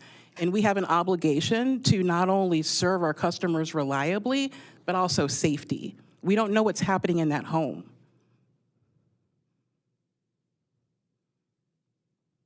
How do they communicate their individual circumstances if they can't charge their cell phone, they don't have access to internet, they can't charge their computer, and maybe no one's answering the line at the customer service for AES?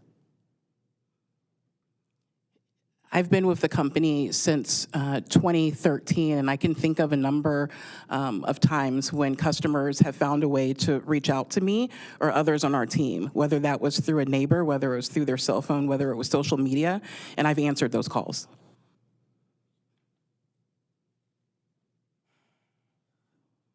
You are now president of the company. Do you agree that this should be addressed now? I agree. It's absolutely a topic that I would like to participate as we could think about how could we put something in place. No one wants to be left in the cold. I agree with that. There's the human nature of that. I also know that I have an obligation to reliably and safely serve. So I'm not saying that this is a no. I'm saying that it warrants more dialogue. So you're more concerned about the safety of appliances and whatnot and a generator than people's pipes freezing and no heat? No, I'm most concerned with making sound decisions. That's my obligation and my role as president of AES Indiana. And so what I'm saying is I am open to a broader discussion, but I don't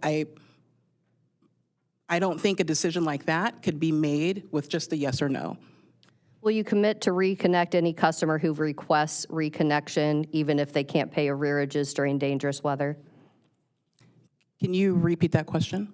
Will you commit to reconnect any customer who was disconnected due to non-payment who requests reconnection, even if they can't pay arrearages when we have dangerous weather? I commit to any customer who is reaching out to us in need of any service that we will listen to those circumstances and make the most informed decision. So that's a no?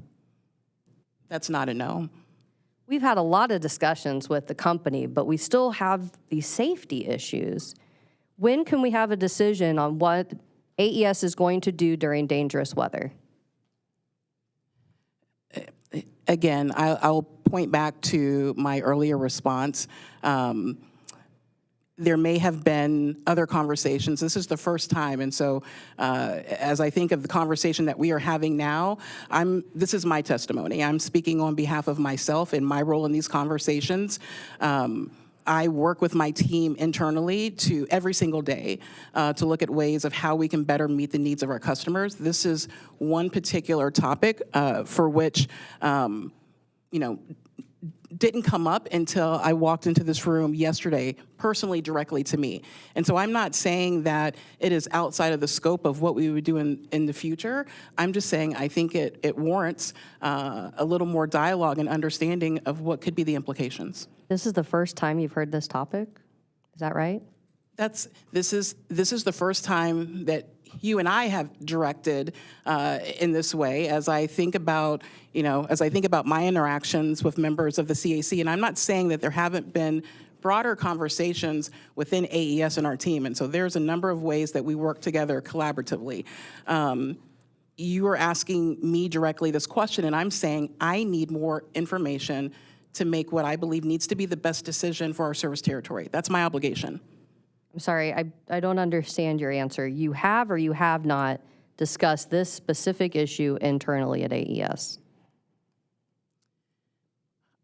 I have not been, to my recollection, I have not been a part of a broader conversation of the scenario of, if we take a look at the 25-degree threshold, would we make the decision to reconnect all customers who were previously disconnected?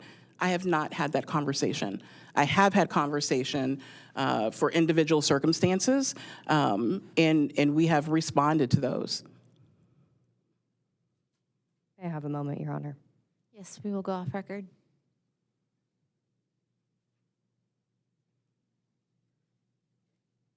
Nothing further, thank you. Sorry, Jennifer. We will go back on record. I have nothing further, thank you. Thank you. Thank you. Walmart? No questions, Your Honor. No questions, Your Honor. No questions, Your Honor. Nothing from the industrial group, Your Honor. Thank you. OUCC? Yes, thank you. Good afternoon. Good afternoon. Governor Braun recently made electric utility affordability a top concern. In his State of the State address, which he made 2 weeks ago, within the first few minutes of his speech, the governor stated, "Affordability is our highest priority," followed up shortly thereafter with, "Utility rates are too high." What do you think the governor meant when he said rates are too high and should be lower?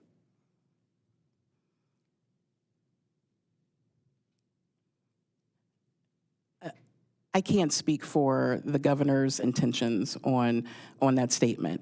I have been a part of a lot of conversations in the last year around affordability at a higher level and the impact of an electric bill. And so, my testimony is, and I think that this is very similar to some of the conversation previously with Witness Elliott and how he's talked about affordability within his testimony, that the electric bill is one aspect of the pie. And so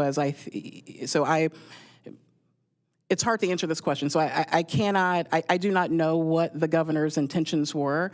I do believe that there's a broader conversation that's taking place and should continue to take place. And there's a number of stakeholders that should be a part of it, of what can we do as a state to address some of the very real needs that those who live in the state of Indiana have. And a part of that, a piece of that, is the electric bill. So even though this rate case was already in the process, when the governor made his speech, what is AES doing and what can AES do to help meet the governor's goal of addressing utility rate affordability? I'd like to reference my testimony, if you can give me just a second, because I address aspects of this within my written testimony.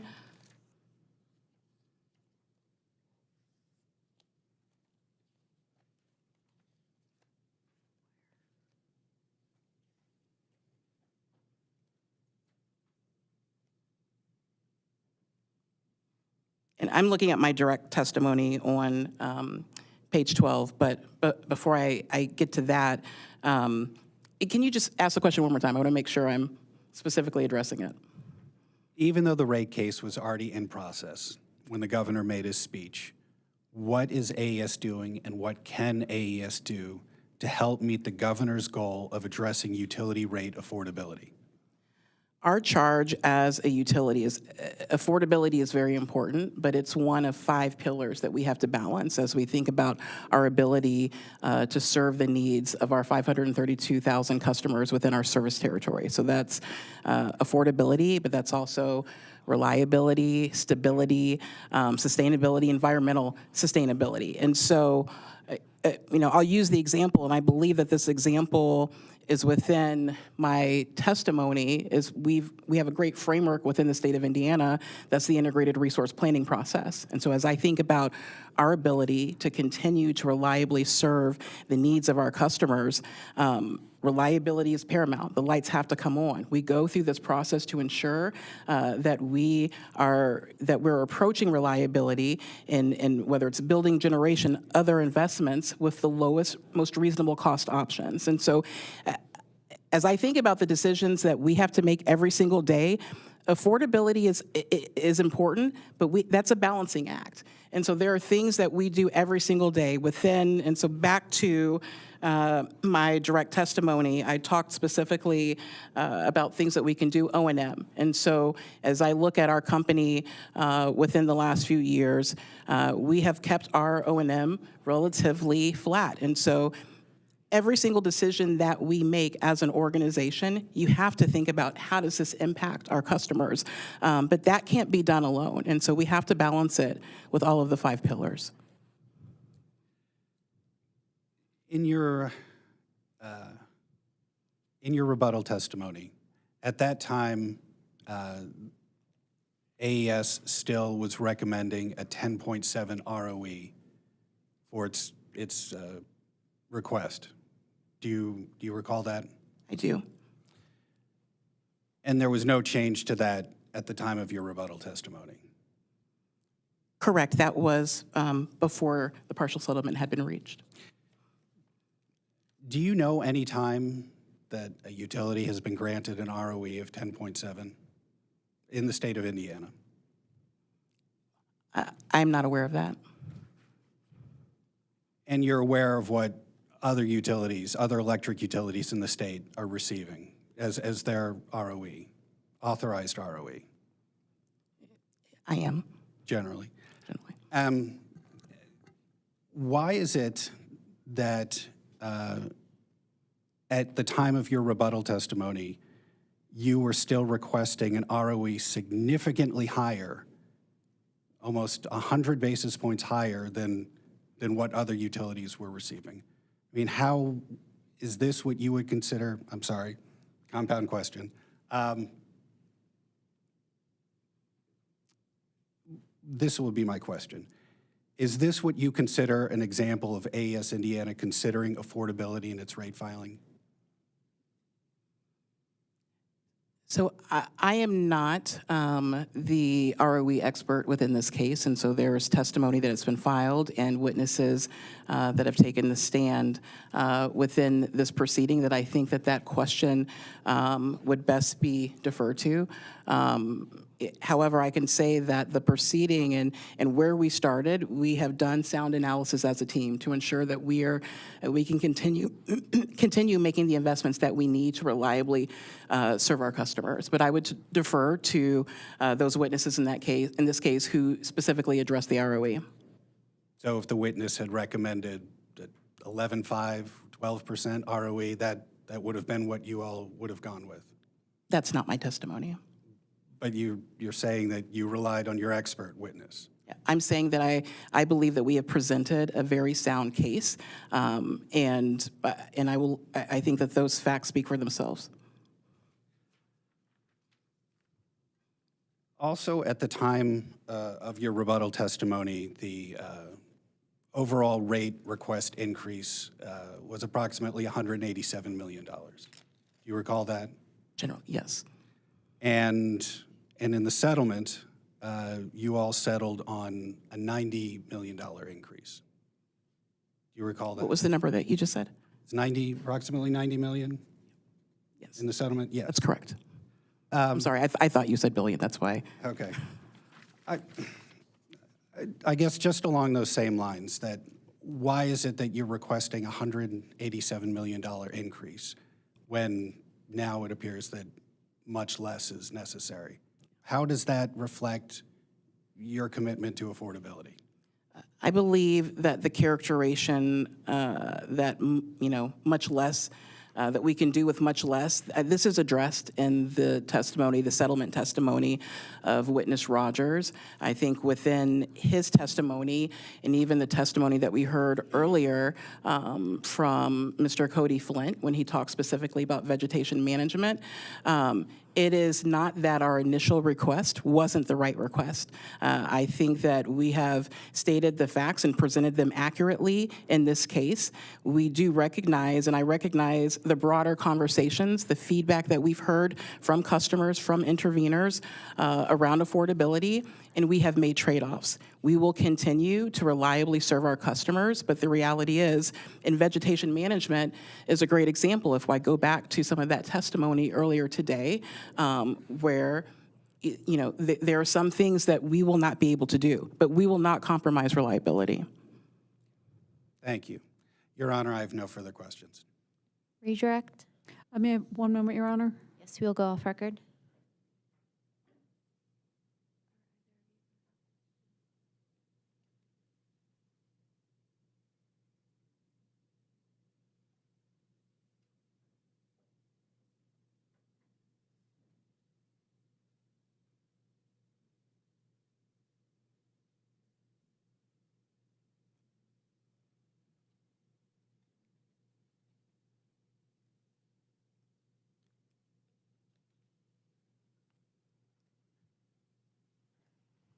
We will go back on record.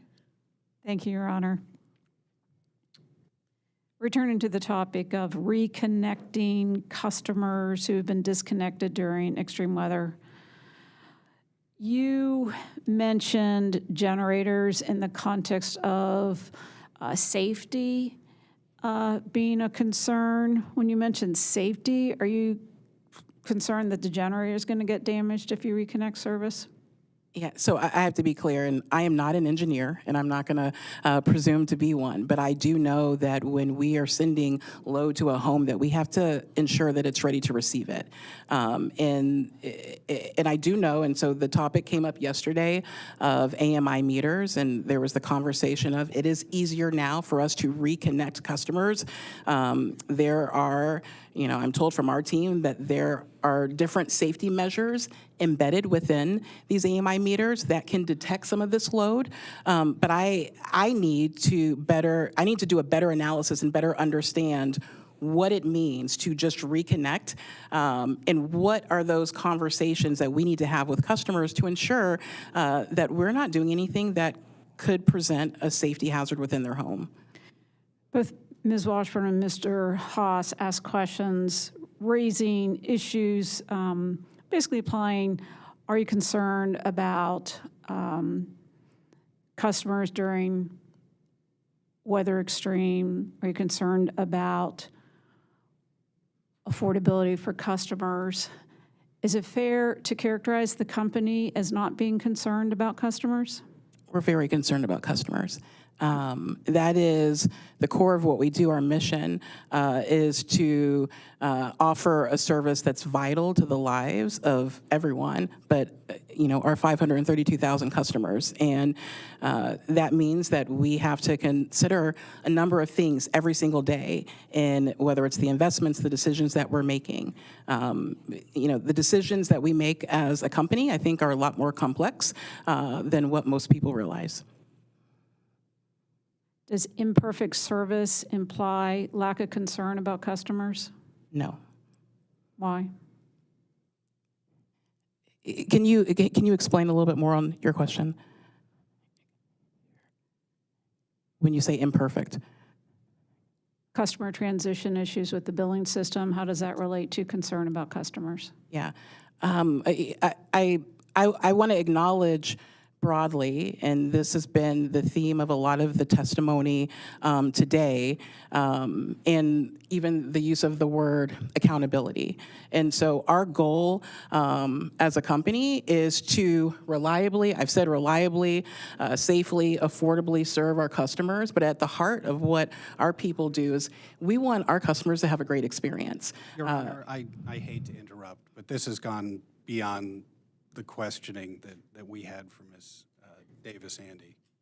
I think it's within the scope of the implied questioning where we had repeated questions about what Ms. Davis-Handy was saying when she was talking about we have a dialogue and having concern about customers. I think it's appropriate for the president of the company to be able to clarify the company position with respect to how the company considers its customers and service to customers. Thank you. Ms. Davis-Handy, you can proceed.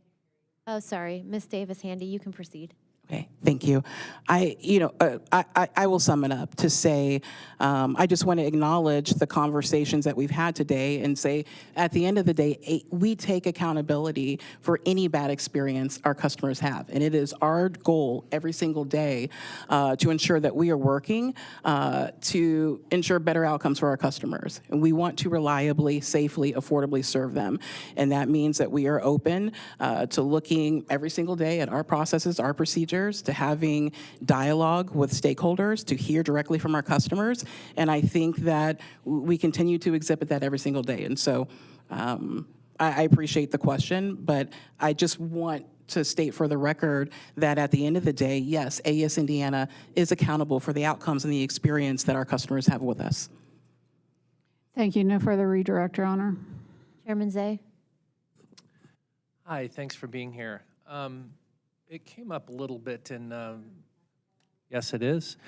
It came up a little bit earlier in Mr. Elliott's testimony, and there seems to be some discrepancy on the definition of the word affordability.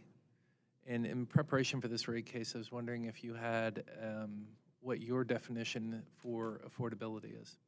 Yeah, I would say how I look at it is very similar to what was presented in the testimony by witness Zach Elliott, and affordability being a function of income. It's very personal. And so what may be, it's hard for me sometimes to even use affordability as I think about our communications with customers, because what might be affordable to one person is not affordable to the other.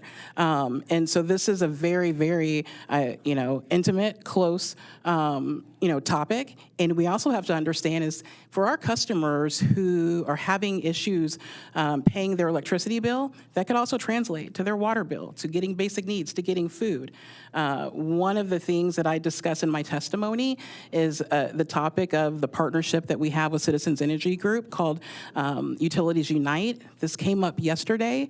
And I bring this up because I believe in no one has a silver bullet, no one has the overall solution, but it's going to take a very real and serious dialogue from a whole host of stakeholders to really understand what are the things that we can do to better meet. There's not going to be a solution for affordability for everyone in our service territory because it's very unique and personal to every single person, but we can continue to work every single day to get better. That's happening right now in the State House with House Bill 1002. That bill will continue to evolve. That's something that as a company, I'm supportive of, we are supportive of. So I hope that answers your question. I think it's hard to define affordability, but I think Zach has one of the best definitions in terms of it being a function of your income because it's so different and it looks different for every single person. Okay, thank you very much.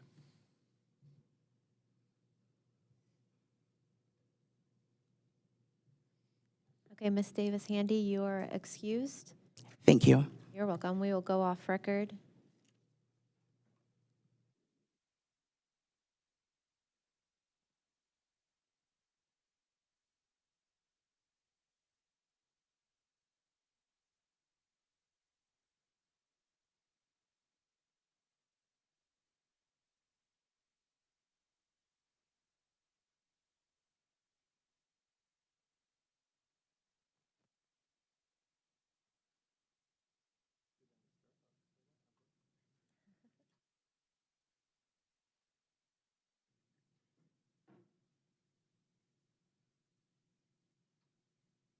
We will go back on record. Petitioner, is there anything further from you all?